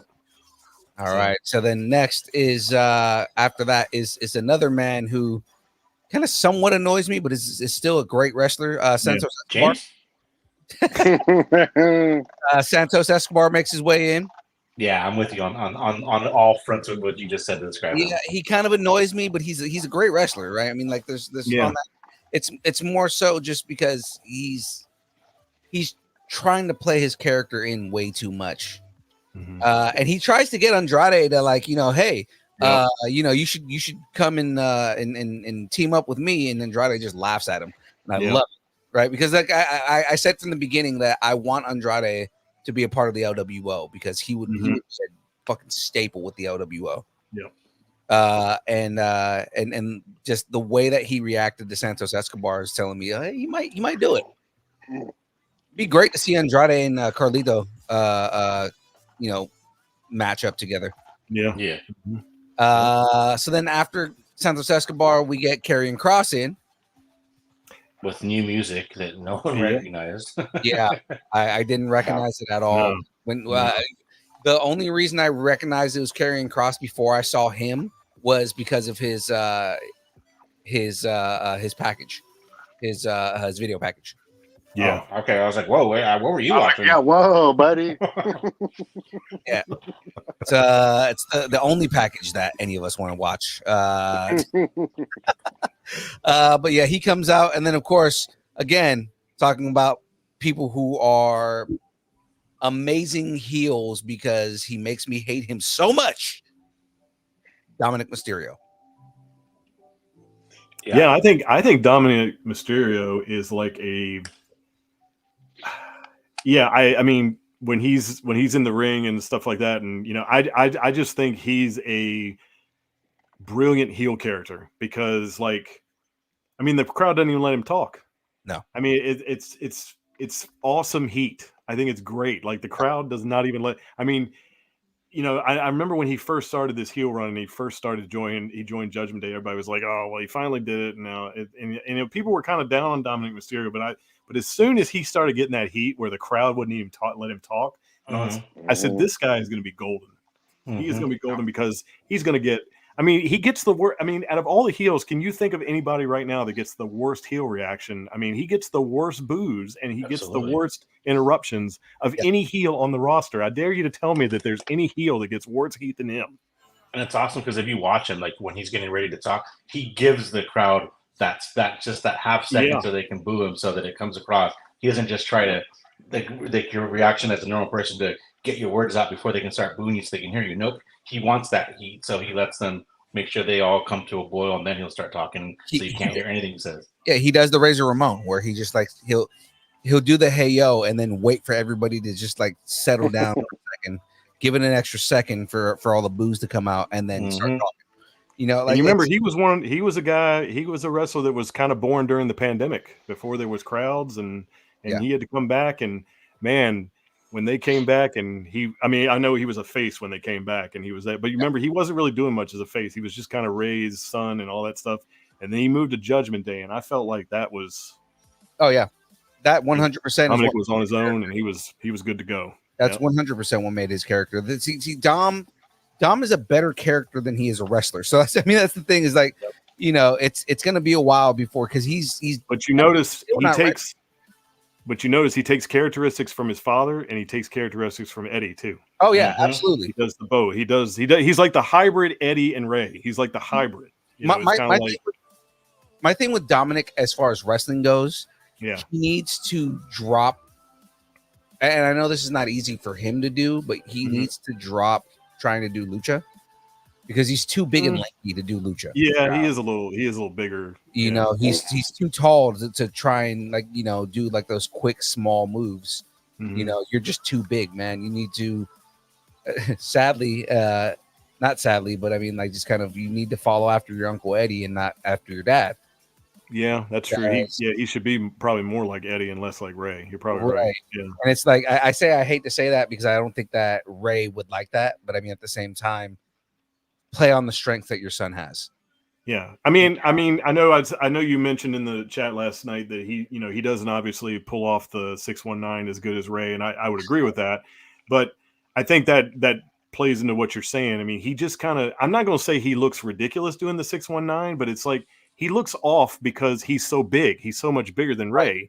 So like the 619 almost doesn't work for now. I'm not going to say he doesn't do a pretty good job at doing it. I mean, even at his size to pull himself through those ropes and do the 619, I mean, that's a feat in itself, but he just doesn't look right doing it because he's so much taller than Ray. He's also Ray pulls that off to perfection, like James said in the chat, he's just really slow, and it's like when you see him lunkering and being as slow, and the thing is he also kind of his frog splash isn't all that great because his feet land way too soon, so he looks like he's. I would say his frog splash looks a little bit better than his 619 though. I agree with that. Yeah, but I mean, like either way, it looks like there's a little bit of fear in what he's still doing. So like the whole But I will say, since he has been doing the frog slash, like I think he has gotten more confident with it as it goes on.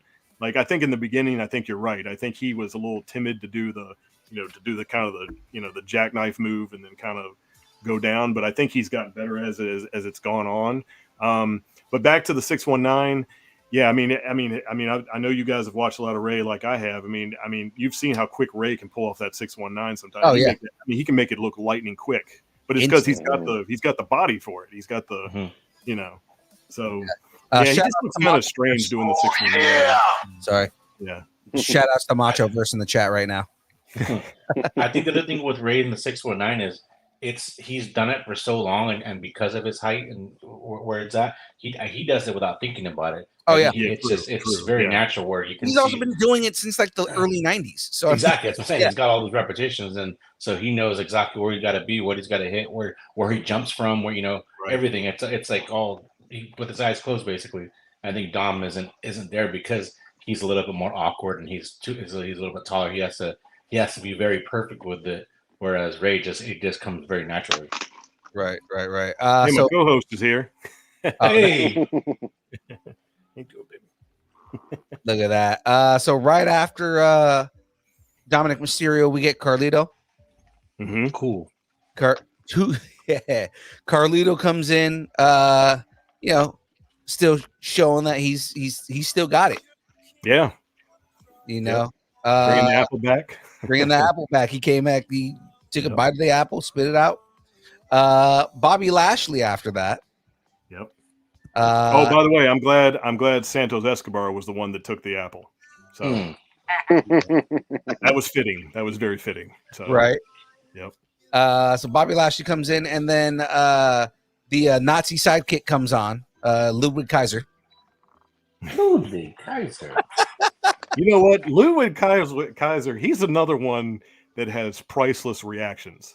He does. Like his face expressed like who was going to the back like when he looked back and he went, I mean, he just had like this craziest look on his face. I was laughing my butt off because he was watching him go to the back and he was like, what is going on here? He's like greatest reaction, greatest. I forgot who it was, but yeah, the reaction that he had was like hand behind his back. Like, oh, I know what it was. It was wasn't it the AOP? AOP came down and the Montez and the Street Profits. The Street Profits and the AOP were fighting back and forth, and I think they were heading to the back, and he was looking around going, what's going on here? Where did I come out to? Which that our truth moment for him. Yeah, right. I was not expecting that. Me personally, I didn't realize the AOP was back. Yeah, they've been back. Did you not see it last week or whenever it was? Yeah. So oh no, I was asking if you hadn't seen them when they came back on a few weeks back. No, I didn't. I didn't miss that. So I didn't realize AOP was back, and that actually, I'm actually really excited about that because I love AOP. Supposedly they are carrying Cross's muscle. Right. Yeah. And then carrying Cross, which is funny because he's an MMA fighter and probably whooped most of their asses anyway in the shoot fight. Well, I mean, they're both MMA fighters too. So I mean, like, AOP. They're both former MMA fighters. No, I meant the fact that he needs muscle. He needs like the bodyguards. That part is what's funny to me. Well, who knows? Maybe they're to protect Scarlett. I don't know. Maybe they're to protect her. I don't know. Maybe they're her bodyguards. She must be protected also. Yes, she must be protected at all costs. She is the what's the name of their faction? It's Final Testament, right? Yeah. Final Testament. Yeah. See, she's the queen of the Final Testament, so they have to protect her. So and those new shirts they have, by the way, look like someone made them off of a cricket. They're really bad. They're so bad. I was like, Angel, you can make that, and you can make a fortune. So Ludwig Kaiser comes in, and then the other half of the annoying I want to be an influencer guys comes in. Austin Theory. Yeah. After Austin Theory, we get Finn Balor, who's in his 40s also. Is Finn Balor in his 40s? I believe he's 41, yeah. 42. I think he's been around for a while too. I did not realize he was that old. I thought I would have guessed he was still in his mid-30s. Spent a lot of time in Japan. Yeah, but Finn Balor comes and backs up Dominic, and then we get the man himself, Cody Rhodes. Oh, yeah. No. It is a catchy song to sing to. Yeah, you gotta beat the man. Sorry, wrong one. That's not the one. I liked that they brought him in earlier this year as opposed to that was what number 15, right? Yeah, 15. They made him basically double his time in the ring as far as the numbers go. Right, which throwing it out there because I mean the trend I've been doing all night so far is announcing the winner at the end. But Cody Rhodes won. He's the first person to win at 15. Really? Yeah. He's the first person to win back-to-back since Stone Cold. I think it was 26 years. He's also the first person to win back-to-back since Stone Cold Steve Austin.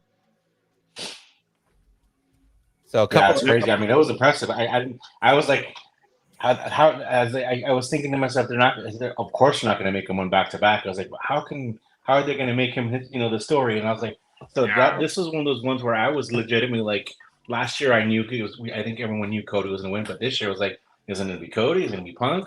Is it going to be Gunther? Like they could have gone those final three. I know skipping ahead, but they could have gone either one, and it would have been a surprise. They could have done elimination chamber if he didn't win on Saturday. So I mean, there's still a way to get him into the main event for sure. But that's like your final. That's it. That's the last chance. That's why I was really legitimately curious how they were gonna do the finish. Yeah, I think they played that well. Like they made so many running stories go into the Royal Rumble this year. Like you were honestly not sure if Cody was going to repeat. You didn't really know. Then that leaked info to SI where they said Gunther was going to win, and then the reporter had to come backtrack, and that was hilarious. That was perfect. Yeah. So then after that, Big Bronson Reed makes his way in. I hope they do something with him. He's an impressive dude. They need to do more with him. Yeah, they don't do enough with him at all. No. Then we get Kofi Kingston, which again, disappointing show for Kofi Kingston. I feel like they need to bring back Kofi just having fun at the Rumble because we haven't had Kofi Magic for a few Rumbles now though. It hasn't happened I think since he last botched like 2-3 years ago. Yeah, I think he botched his one. Yeah, he was supposed to land and he actually fell, and then they got eliminated again. So. Yeah, they talked about it because they were like, "Oh man, we didn't get any Kofi Magic, right?" Like they're bringing it up, so obviously, everyone expects it. Well, everybody expects it, but also like the producers know, so it's not there's no situation of we forgot to write in Kofi doing something fun, right? It's producers know that we want Kofi to do something fun, but they're just not doing it.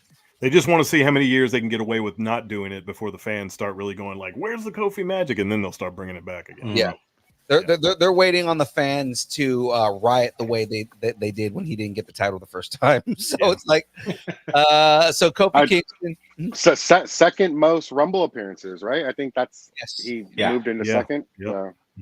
Behind Kane. Yep. Kane has the most still. So next is Gunther. Mm-hmm. All right, so we we saw the Nazi sidekick, and now we have the Nazi king. So there we go. I play that joke, but he's not a Nazi. He's just a weird German dude. But I mean, it's one of those things that it's an easy way for him to get heat, just because the foreigner they play that angle up just enough without actually trying to say they're Nazis. It's perfect. Yeah, it's just the weird elitist imperium fucking shit that they do. You know, isn't he actually Austrian? Yes, he's Austrian. Yeah, you can tell by his accent. Yeah, yeah. Like I was going to say I thought I had that right, but I wasn't sure exactly. Yeah. He sounds like Ludwig German. He like 100% sounds like Arnold Schwarzenegger.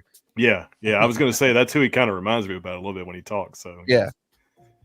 So after going through, we get Ivan, who comes in and again just surprises everybody because nobody ever expects a dude that big to move the way. You know, low key, Ivar's had a pretty good last 6 months. He's had a pretty strong showing. Yeah, in absence of Eric not being there, he's been really.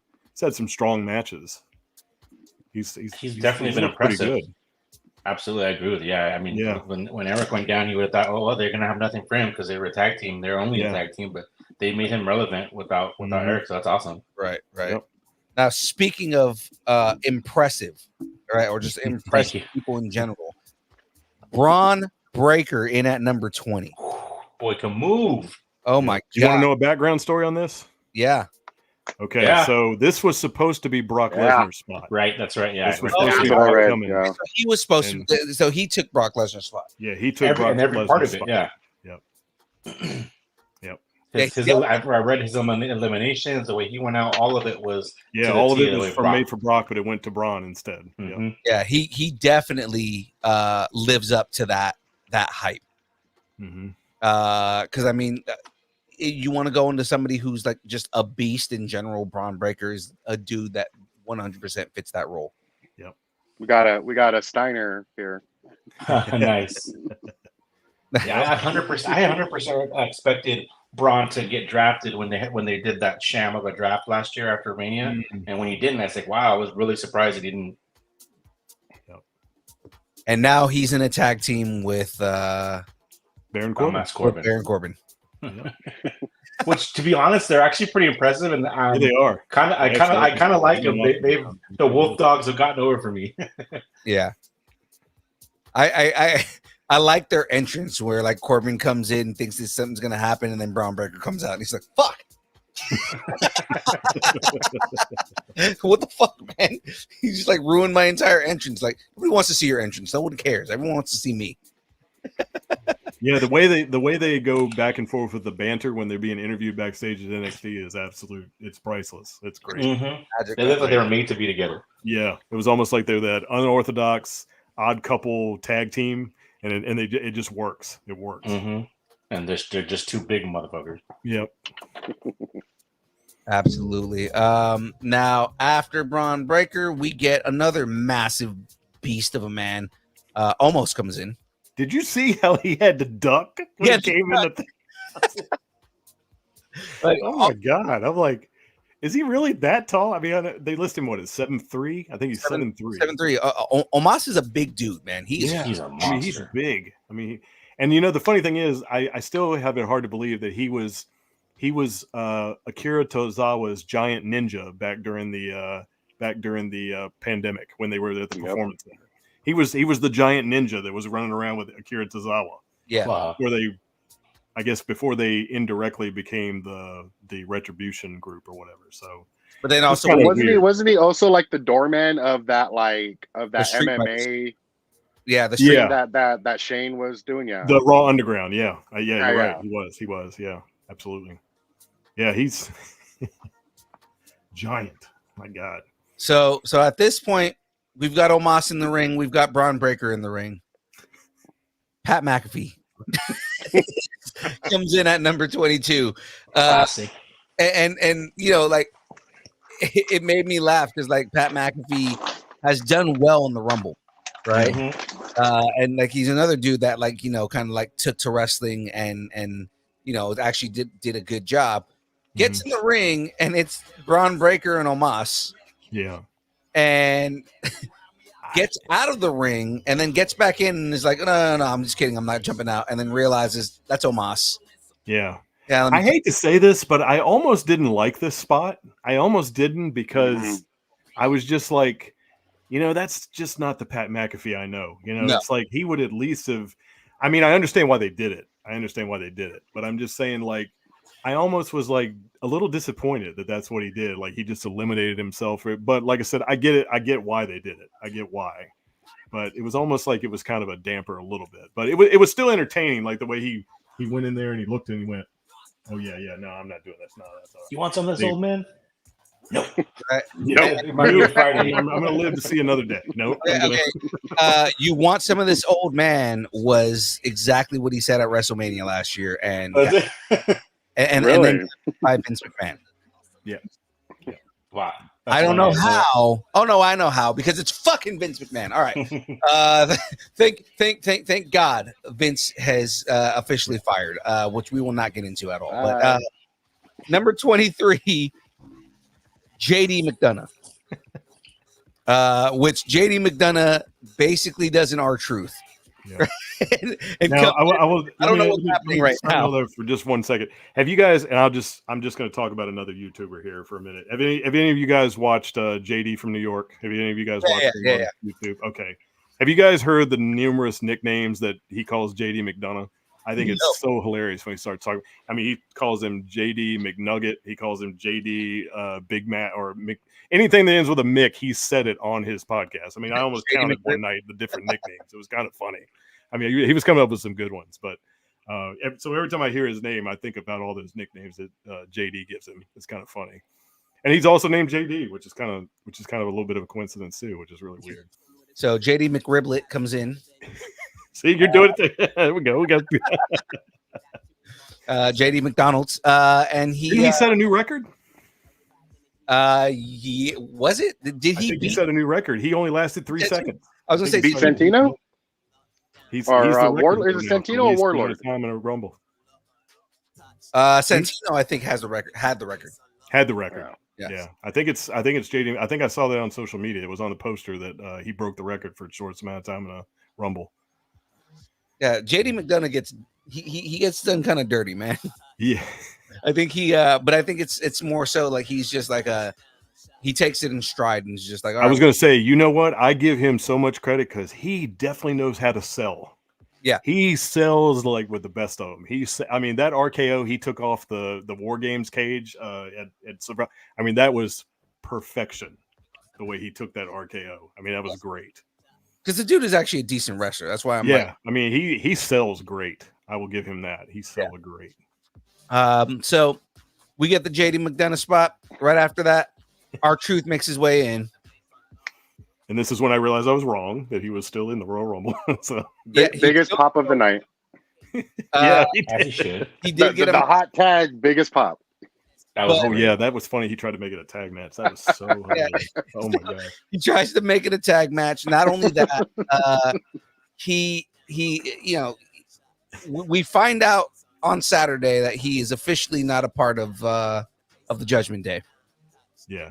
Because he's trying to work with all the Judgment Day guys. He saved Dominic twice. Yeah. Didn't Dominic actually give him the hot tag? He did. Yeah. He did. Yeah, that's what I thought. It's like, okay, I'll play along. Yeah. So it's like, R-Truth spot was great. It's always great. Everything he does is, again, future Hall of Famer R-Truth. Oh, yeah. Without a doubt. Yeah. Without a doubt. Can't be a question on that. Yeah. So at number 25, we get the Miz. Mm-hmm. Miz makes, which, to be honest with you, Miz was a little bit. He was kind of a forgotten kind of guy in this whole mix. Like I feel like when he came out, it was like kind of like, oh yeah, the Miz. It was kind of like I almost felt like the reaction was almost like that too. Yeah, because the next 5 were all major players. Yeah. So after the Miz, we get Damian Priest. And the next thing he did solidified his heel status. Oh yeah, man. Oh my God, did he catch heat for what he did when he got in that ring? It wasn't just the way that he eliminated R-Truth. It was what he did before he eliminated him. Yeah, like dude. I'm not gonna lie. The way he delivered that, I straight up thought that was a real freaking knockout punch. He made it look so real. I mean, it was brilliant on both of their parts. I mean, Truth sold it well. Yeah. And I thought legitimately Damian Priest had slugged him in the face. Like I thought we were gonna wake up. I thought we were gonna see R-Truth get up and he was missing some teeth. I thought that's yeah. No, Jackie walked in as I was watching the end of this match, and she was like, "Oh my god, did he really just punch him?" I literally thought it was a real punch. I did. I thought it was. I thought literally he really hated R-Truth. And she also was wondering why Damian Priest was wearing like a 90s S&M girl shirt. But I mean, that's a nice. It's not wrong. Funny you say that about the Damian Priest, because from our interview I heard with R-Truth is that Damian Priest supposedly was the one that is pushed for them to keep R-Truth with the Judgment Day, like to work together. So wow. I mean, that just shows how good they are acting when they do their job in the ring. Because I'm with you. It's like he looks so frustrated and pissed off at him all the time. Pissed. He looks like he is just done with R-Truth. So I mean, like Damian is just selling that character extremely well. Yep. He gives that vibe of like when you see a sibling, like you see like that where like he just annoyed, like, God, why are you here? Like it's that same kind of thing, even though he's the older guy. So but he's like he accepts it, and then until it's too late, and then now he wants to get him out of there. Right. So one quick question before we move on, just for a quick second. So do you guys think that Damian Priest is the one that's going to get kicked out of Judgment Day? I think so, and that might start his like. I could see him being face and maybe cashing in. Okay. I mean, he's been before, and he plays face really well too. So I mean, like, if you would have asked me before he eliminated Truth, I would have said I would have been leaning more towards yes. Like if he would have maybe accidentally eliminated Dom somehow, or JD, someone Judgment Day wise, as opposed to what he just did, because then I could see him being in support of Truth.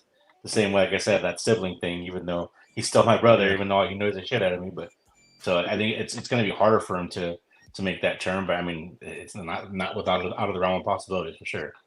So one more quick reaction. Sorry, hold on real quick before. Go ahead. Okay, you guys go. I do need to leave. I do have date night with my wife, so we'll enjoy that. So actually, before you leave, Bethany. Hi.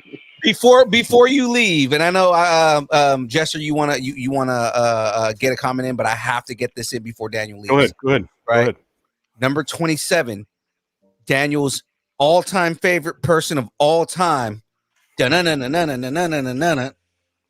Punk.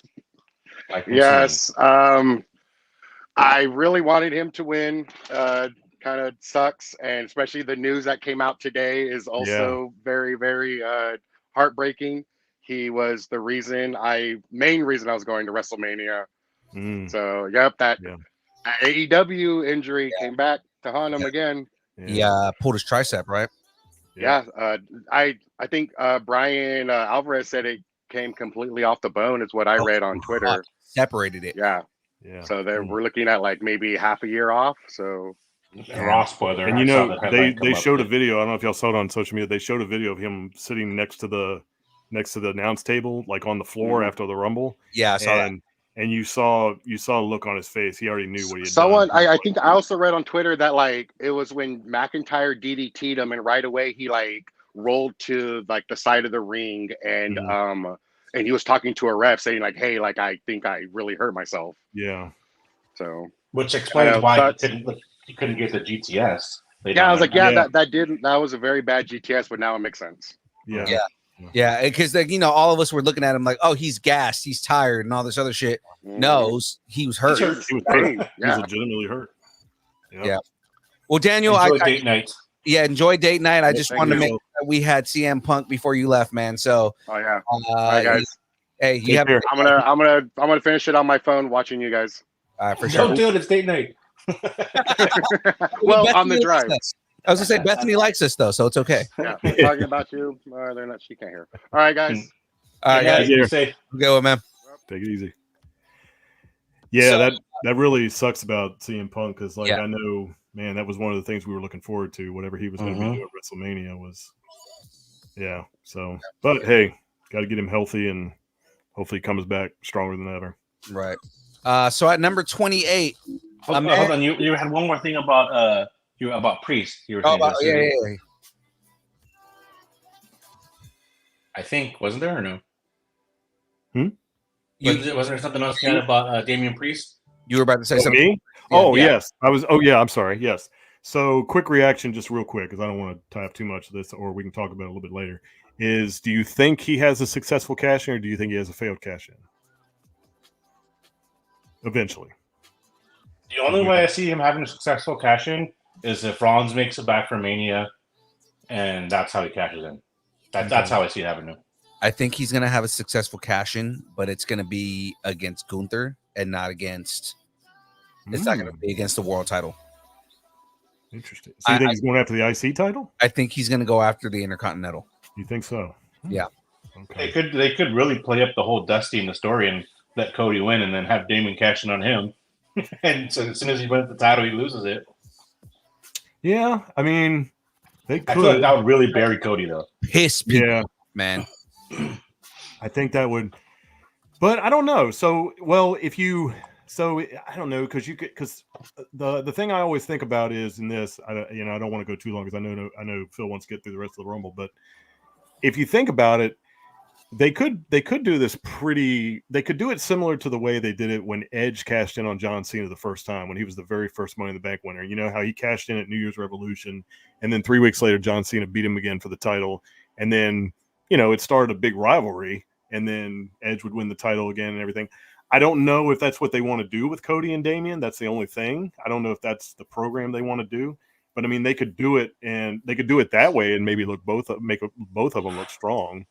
But I don't know. I just don't know how they want to do it. That's the only thing. Yeah. I mean, I thought it made more sense, and that's why I'm not sure. Especially with Seth being, even if he says he's not as injured as he says he is, or they don't think he's as injured as people think he is, I would still at this point. I mean, Seth has been going on and on and on with so many injuries. Just let Damian cash it in and take the world title. And, that way you get Seth off of TV, get him healthy, get him back, and be better than ever when he comes back. And he can pick it up with Damian when he gets back, so. Or Punk when he's back. Right, or Punk. Yeah, exactly. Yeah. So, I don't know. So then you can do Damian and Punk. Yeah. For the world title. Yeah. So, I mean, it's like I said, it's one of these things you can talk about for 5 minutes or 5 hours. Who knows? Yeah. So we talked about 26 Damian Priest, 27 CM Punk, 28 a man who I feel does not get enough recognition and does not get enough spots. He's too good of a wrestler and too good of an entertaining dude to get what he gets. Ricochet. Mm-hmm. Yeah, I agree. I feel like it's almost like they almost forgot to put him in. Like, oh shoot, we gotta get you into the match. Yeah, and the strongest thing he's had in the last year or so was actually his program with Gunther when he was, when he lost the title, and then I think he actually took on Gunther again for the title. Obviously, did not successfully get it, but still had a strong showing. So yeah. I feel like Ricochet is too good of a wrestler just to be getting what he's getting right now. Yeah, and I mean, even that match he had with Logan Paul, that was awesome at SummerSlam. That he had that match. He looked good against Bronson Reed. Yeah. The dude is entertaining as hell, man. And like, if he were to leave WWE and make his way over to AEW, he would dominate, dude. Just because of the fast pace that AEW has, and just kind of how like the movements that they make and everything like that, Ricochet would fit in there so well. Like WWE is too afraid to do kind of spots like that because it is unsafe by comparison. Yeah. Right. Well, yeah, I think that's one of the reasons why maybe they don't give him a long sustaining program, and that he, quote unquote, is kind of more of an attraction than anything, is because his high flying, as amazing as it is, it's not very sustaining. Yeah. And he can get hurt like that, even though he's probably done all those moves probably 1,000 times in his head. I mean, one thing can go wrong, and you can get hurt. Hopefully not as bad as you could get hurt, but. And I think that's where I think the high flyers, I think that's where they get the short end of the stick, because they're such high risk performers that you can't really give them You know, I mean, could you imagine? I mean, and I know this sounds kind of ridiculous me saying this right now, but could you imagine Ricochet and Roman Reigns a spot? I mean, could you? I mean, you couldn't No. imagine that right now. No, you couldn't, just because Ricochet is at a different pace and a different speed than Roman Reigns. Yeah. I mean, it is a shame, though. It is a shame, but you know, it's just. Yeah, I definitely get your point about that's if they put him in a program, a long-term program, and then he gets hurt 3 weeks into it, then now their plans are shot. So it definitely makes sense from that standpoint. Right. He's a thrilling dude to watch, though. So Ricochet in at 28, 29. A storyline that I damn near forgot until they started talking about it while it was happening. Drew McIntyre comes in. I forgot that Drew McIntyre was basically CM Punk's bodyguard back in the day. I forgot about that completely. Was that when they were in what wrestling thing were they with when that happened? I remember that, but I'm trying to remember. It was WWE, but it was I'm trying to remember the name of the group. He was the bodyguard? Really? Not bodyguard, but like he was like his minion. Oh. Right? Like Drew McIntyre, his muscle. He was like Drew McIntyre's, like he was to CM Punk what Roman Reigns was to Seth Rollins. Well, the only one I remember that Punk was part of before he got into where he is now is the Straight Edge Society, but that was Luke Gallows. No, it wasn't Straight Edge Society. It was it was the group that he was in with I'm forgetting his name now too. The Indian dude on steroids. What the fuck's his name? Oh, you're talking about 3MB. You're talking about Heath Slater, Drew McIntyre, and Jinder Mahal. Yeah. Was Punk part of that at all? Punk was supposed to be basically like they followed Punk basically. Okay, all right. I mean, that could have happened. That was a long time ago for me. So yeah. And that's when I wasn't watching. So I was watching that, and that might have happened. Yeah. It's when I remember that's when Drew and them ended up. That's where Drew ended up leaving. That was almost the tail end of his first run. And right. Yeah. And just acknowledging some of the chats I'm seeing here right now. So Lucky Percent says Ricochet would fit that era of Dudley, Harley, and Edge ladder matches. Definitely would. Yep. Oh, yeah. Yep. Now, Daniel, we're talking about specifically about Drew McIntyre's relationship with CM Punk. Yeah. But yeah, like Drew McIntyre, like they talked a lot about how, you know, basically Drew McIntyre was following CM Punk, and now he's at the same level. Was Drew McIntyre and CM Punk, and this is where you have to educate, because I'm not a big Indies guy. I'm not really. I mean, I'm trying to be now, but I wasn't back then. Was Drew McIntyre and CM Punk ever in Ring of Honor together? I'm not sure, actually. That's where I'm trying to figure out, because I know they have a history outside of WWE too. Yeah. So that's. And I don't know if they were when they were doing their promo a couple weeks ago. I'm not sure if they were referring to their time with Ring of Honor, or I know Drew McIntyre, he left and went to Evolve. I think he went to a program. I think he went to a company called Evolve. I think. Right. That was in Texas. Yeah. Did he not go to TNA also? Who? Or Impact, whatever. Drew. Yeah. Oh, yeah. He went to Impact too. Yeah, he was in Impact too. Yep. He was. I think he went back to being Drew Galloway, his real name. That's right. I think. Yeah. But so yeah, Drew McIntyre comes in at 29, and then at number 30, our boy Sami Zayn made his way back in. And you know, the funny thing, I was talking about Sami Zayn in the chat, and I was like, you know, where's Sami? You know, where I knew they had kind of gotten him off television for a while and everything, and I wasn't sure. But hey, came back at the Rumble. I guess somebody must have been.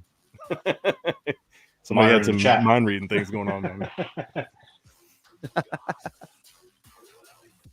Shout out to see him come back. I mean, it's been a while. He was off, I guess, for family time, right? Basically. I think so, because Drew put him out with a kayfabe injury. I think. Yeah.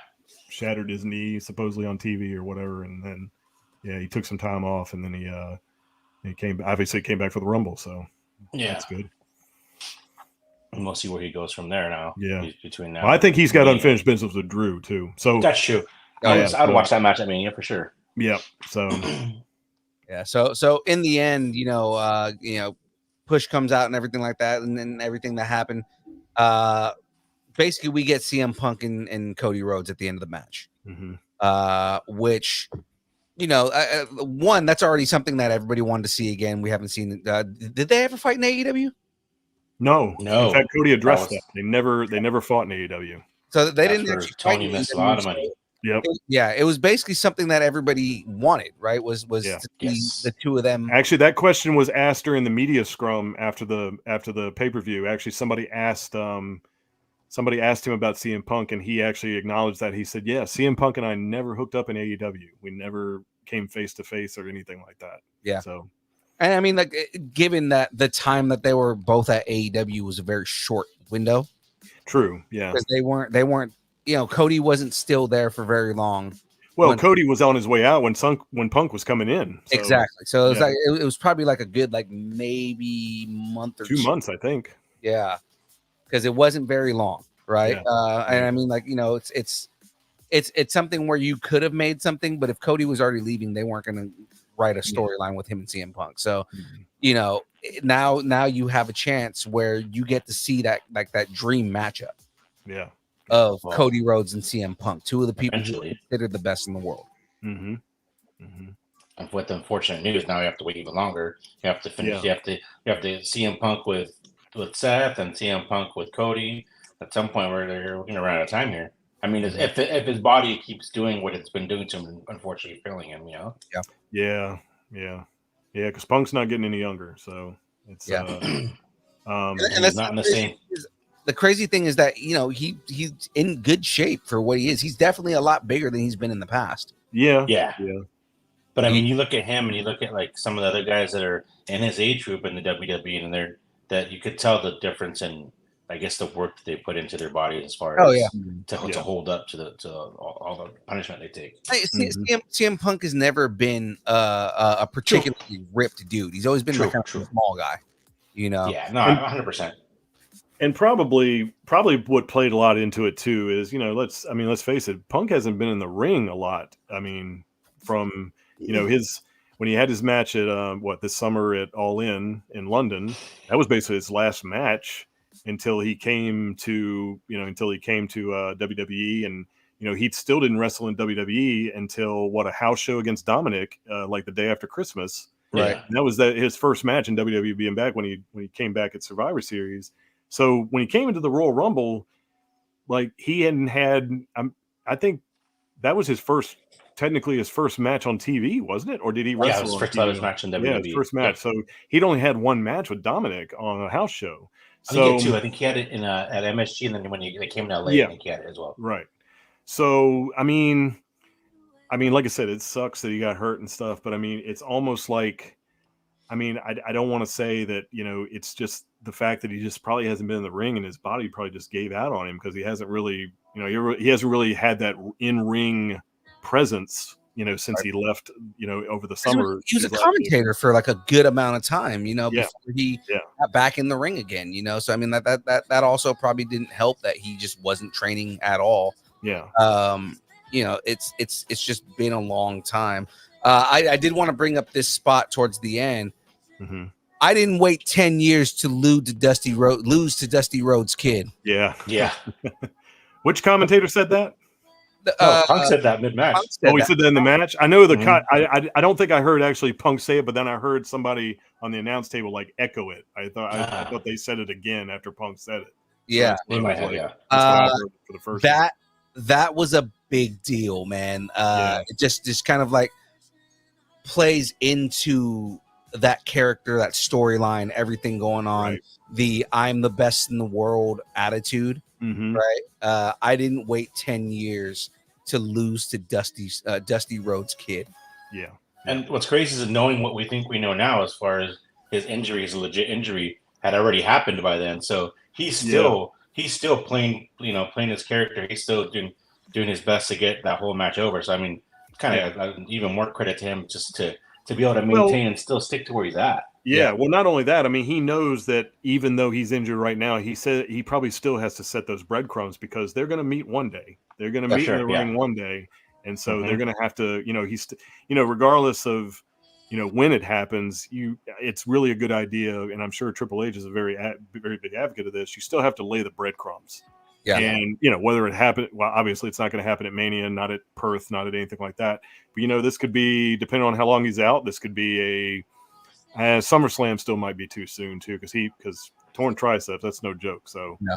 But I'm sure he could come back for a promo around SummerSlam to. Yeah, he could. Yeah, he could go and remind people, hey, stuff like that. So maybe Survivor Series, maybe somewhere in there, Hell in a Cell. I don't know. I mean, who knows? But yeah, I mean, like setting the bread. Like personally, I think after this match, even though he made that comment during the Royal Rumble, I thought if Punk hadn't gotten injured, I thought maybe he was going to continue his storyline with Drew afterwards because of how he eliminated Drew from the Royal Rumble. Because Drew kind of gave him that look like, yep, you and I aren't through right now. We're gonna go. Right. So I think that kind of sort of set the domino effect. And now, but Drew has a backup plan. He and Sammy can go at it now. So I mean that can happen too, because I know he and Sammy still have a history. And so that's what I like about what Triple H does. Triple H lays a lot of breadcrumbs. So if plan A happens not to work out, he can go right to plan B. Vince McMahon never did that. At least the late Vince McMahon didn't do that. Yeah, he never did that. He always concentrated on one storyline at a time, and that really hurt WWE because and you could tell that's what was going on. Like it would be one storyline that was concentrated on, and if that storyline didn't work out, they didn't know where to go. They didn't know where to go. But Triple H, he's good about. I don't want to say. I mean, it's a good chaos, it's like you're like, okay, I don't know which way he's going with this. I mean, is he going to take on Drew? Is he going to take on Drew? Is he going to take on Seth? And I'm talking about CM Punk, obviously.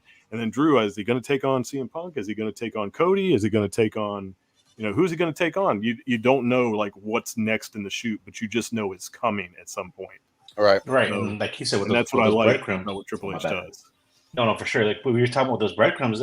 Like you said, if he's got one storyline in mind, those breadcrumbs might lead to something. If it's not right away, it's next year, or it's something like you said, what Punk did in the Rumble. They can shoot back to a video of it and put it as a part of a package, and the next thing you know, you have your next program, and it was already written, last year.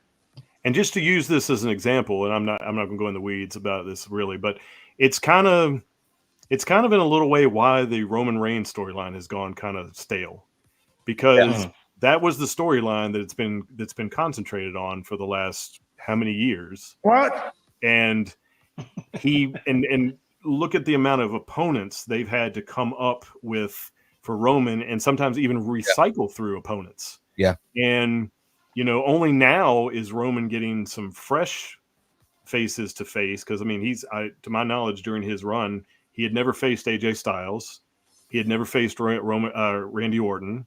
Well, because Randy Orton got injured before that. Right. Yeah. I mean, during the storyline, Roman was kind of one of the reasons that Randy Orton ended up on the shelf storyline wise. Yeah. But if you notice, like a lot of people during that run I know I act like Roman's run is done, but it's not. But I mean, during the middle or early parts of that run, they had to recycle through Daniel Bryan. They had to recycle through Edge. They had to recycle through a bunch of people. He even met Jay, believe it or not, he even met Jay 3 times over the course of the reign, because remember, he met Jay the first 2 times when he was first. Brock Lesnar was like a good 2 years of programming. Right. But look what people are talking about that reign now. I mean, they're trying to do this thing where they're trying to have him break records and stuff, but it's almost like nobody wants to see that now. Nobody wants to see that. They are chomping at the bit for Cody to beat him at WrestleMania. Yeah. And I think if it doesn't happen at this WrestleMania, you're gonna riot. Yeah. You know what I mean? I mean, that's for sure. Yeah. So. Because I get it, they want him to take the record from Bruno Sammartino, right? And at least Hogan. I think at least Hogan. I would say at least Hogan. Right? You'd have to be Bruno Sammartino is pretty untouchable, I would say. Yeah. I think I read it's 2028. He'd have to be champion. He'd have to be champion for like 3 more years. 4 more years would be his. Bruno Sammartino was champion for 10 years, right? I think totally he was. I don't know if that was the one reign. Was that one reign? Oh yeah. No, yeah, I think one of them was like 8 years, and then total the 2 reigns put together, I think it was like 10. Yeah. Okay. So he just recently passed his shorter reign, I think, not too long ago. Okay, but I saw another podcaster say this. They were saying, they were talking about how we coined the phrase legendary title runs and stuff like that. Well, right now you've got Roman Reigns with a legendary title run. You've got Gunther with a legendary title run. Who else has held their title for a long time? There's another one that's held. Rhea's had a legendary title run right now. She's been champion for how long? And I know Roman's, way above those other two, but I'm just saying, like. And Gunther is just because they want to take it off of Honky Tonk Man. Yeah, and they've already done that. So yeah. But what this podcaster said, and I kind of agree with him when he said it. He said, well, if you have so many titles doing legendary runs, how legendary are they? Yeah. If they're all happening at the same time, right? It kind of takes away the luster if you're having a lot of them go through a long period of time. And like, I think one of y'all, I don't remember which one of y'all alluded to it. It's like, all the titles have the same title holder for the last 1, 2, 3, 4 years. Yeah. I mean, it's almost like it's not. That's not what we want. We don't want to see all these titles hung up for this long, like this many titles at once. You know what I miss is when a title change would happen on Raw. Yeah, on live TV. Yeah. It doesn't have to be pay-per-view. Yeah, I miss when you could have an Intercontinental Champion, be crowned on Monday Night Raw, or you could have a new World Champion title on SmackDown. Like that's what I miss. I don't care about these long runs because nobody wants to see long runs. I want to see, competition amongst everybody in storyline, and I want to see characters. I want to make the shows have more impact than they do, because right now they don't. Right now you have a excessive 3-hour show that has a whole bunch of storylines that don't need to happen, when you could just do in-ring storytelling, right? Right? And you can have more matches and build more rivalries and more storylines instead of having these just weird side stories. And it's like I miss promos. We don't have legit promos anymore. Yeah, where they come out into the crowd with just a mic and just call somebody out, right? LA Knight is probably the closest thing right now of anybody doing that. Right. Yeah. So I would say, so this is sort of, and I'll go back to the Roman thing real quick. So this is, and all due respect to Roman having a legendary run and stuff like that, but where it gets to me is right now, other than the Cody thing, this is the only thing I would say is that the Cody thing makes it relevant right now. But up until Cody winning the Rumble, Saturday night, what relevance does Roman's reign right now play into the storylines? And has it played into a lot of storylines lately? I mean, it's just like he's just been holding the title and he hasn't been part of a storyline for a long time. Like I said, he takes a lot of time off. Yeah. And I don't know that he's actually taken a lot of time off, but you know what I mean? He's like, but he's not in ring. And that's the thing. Right. He's not in ring. And he's not even on the show. He's not even on the show for some of the times. He is now part of the reason, he's doing the same thing that I hated Brock Lesnar for. Right. I did not like that Brock Lesnar came to 1 or 2 shows and defended his title once or twice a year. But he had it for 3 years. I don't like that about Roman's reign either. Yeah. It's like, if you're going to make them a champion, make them a fighting champion. Right. Yeah. Or at least someone that's visible. I mean, that's present. Yeah. Right. Yeah. I agree. So we got to start wrapping here, guys. Any final thoughts on Royal Rumble itself? Anybody want to go first? Or now, as soon as we cut this off, I'm gonna flip on what Raw and see what's. Raw's on right. What do you what do you rate this overall? Okay. So I know we've got to wrap up, but it's interesting because a normal Royal Rumble or a regular Royal Rumble, you would expect, like I think we even talked about in the chat, like you would expect, surprises and people like legends to come in, but I think the roster is so strong right now that they don't need them. But at the same time, when you have that expectation, I feel like that brings, because it didn't happen, it naturally, even if you don't think that it was a bad show, or not a bad show, but it brings down that rating because you normally have that expectation having to happen, and it's already in your head, so it changes it. So I would still say it was probably solid 6.5, 7. But again, that's just because what you're used to, it didn't happen, but they didn't need it. Yeah. Okay. What about you, Jester? What do you give it as a rating? I would give it probably around a 7 or 8, and the reason I say that is because, sort of on the same lines of what Ray is saying, but what I'll say in addition to that is I was not unhappy with the results. I think the right two people won the 2 Rumbles.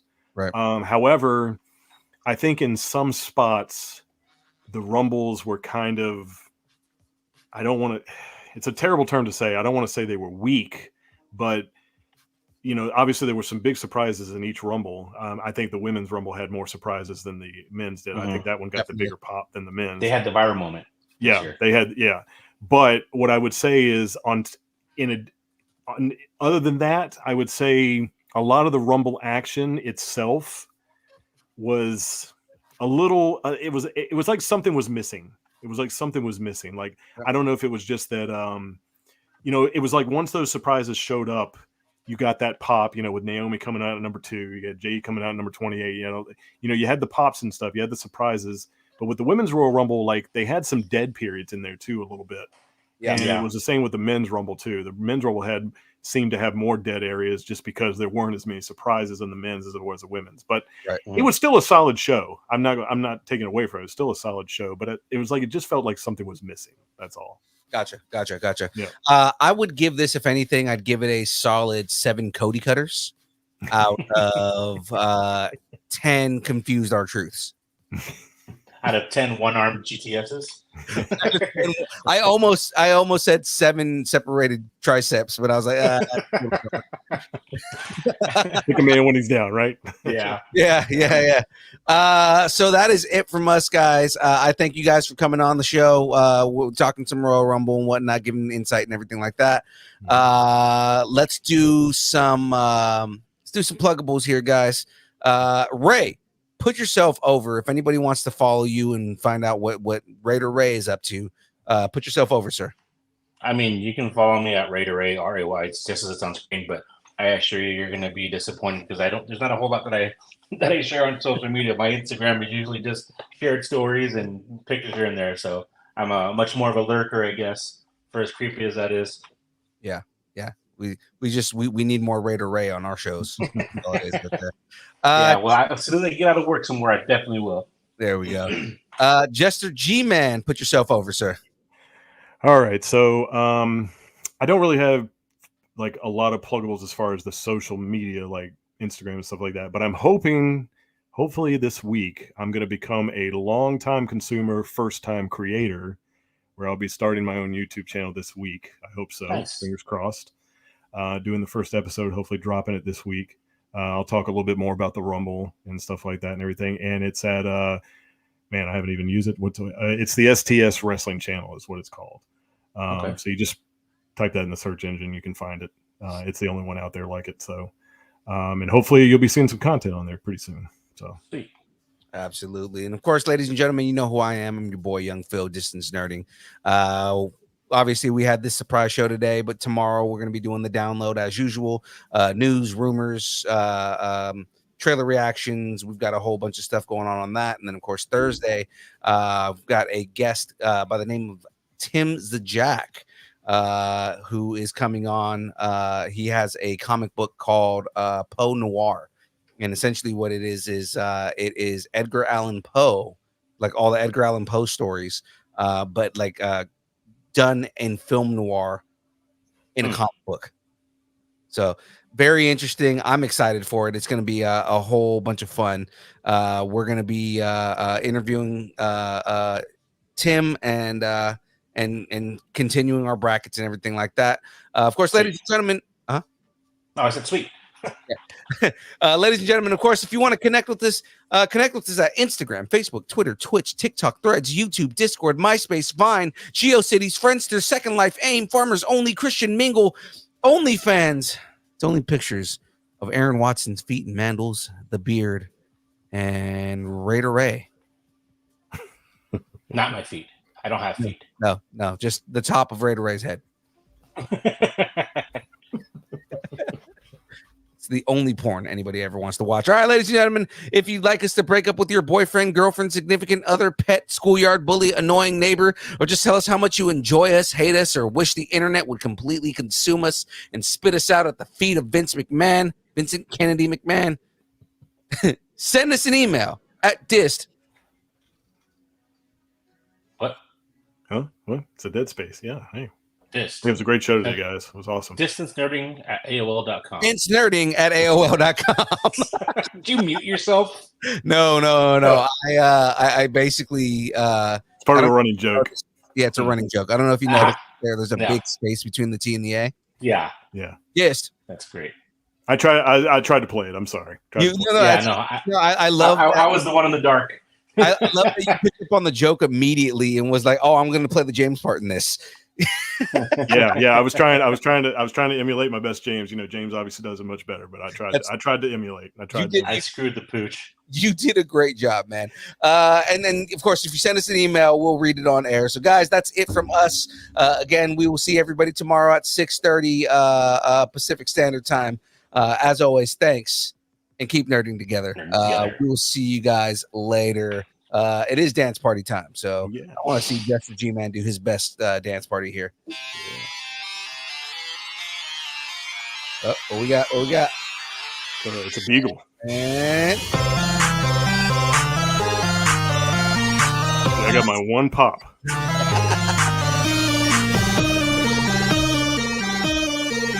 What's that? Distance nerding. Oh yeah, there you go. No yeet. Yeah, thank you to the bay. Go Niners! No yeet. All the yeets. Y'all ain't even from the Bay no more, man. I know. I even got the it's got the Vegas on there. Oh, there you go. Yeah.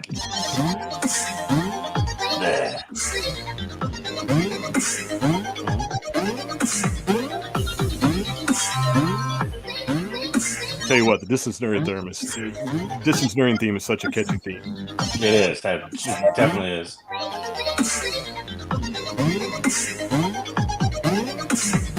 See everybody tomorrow. Peace out.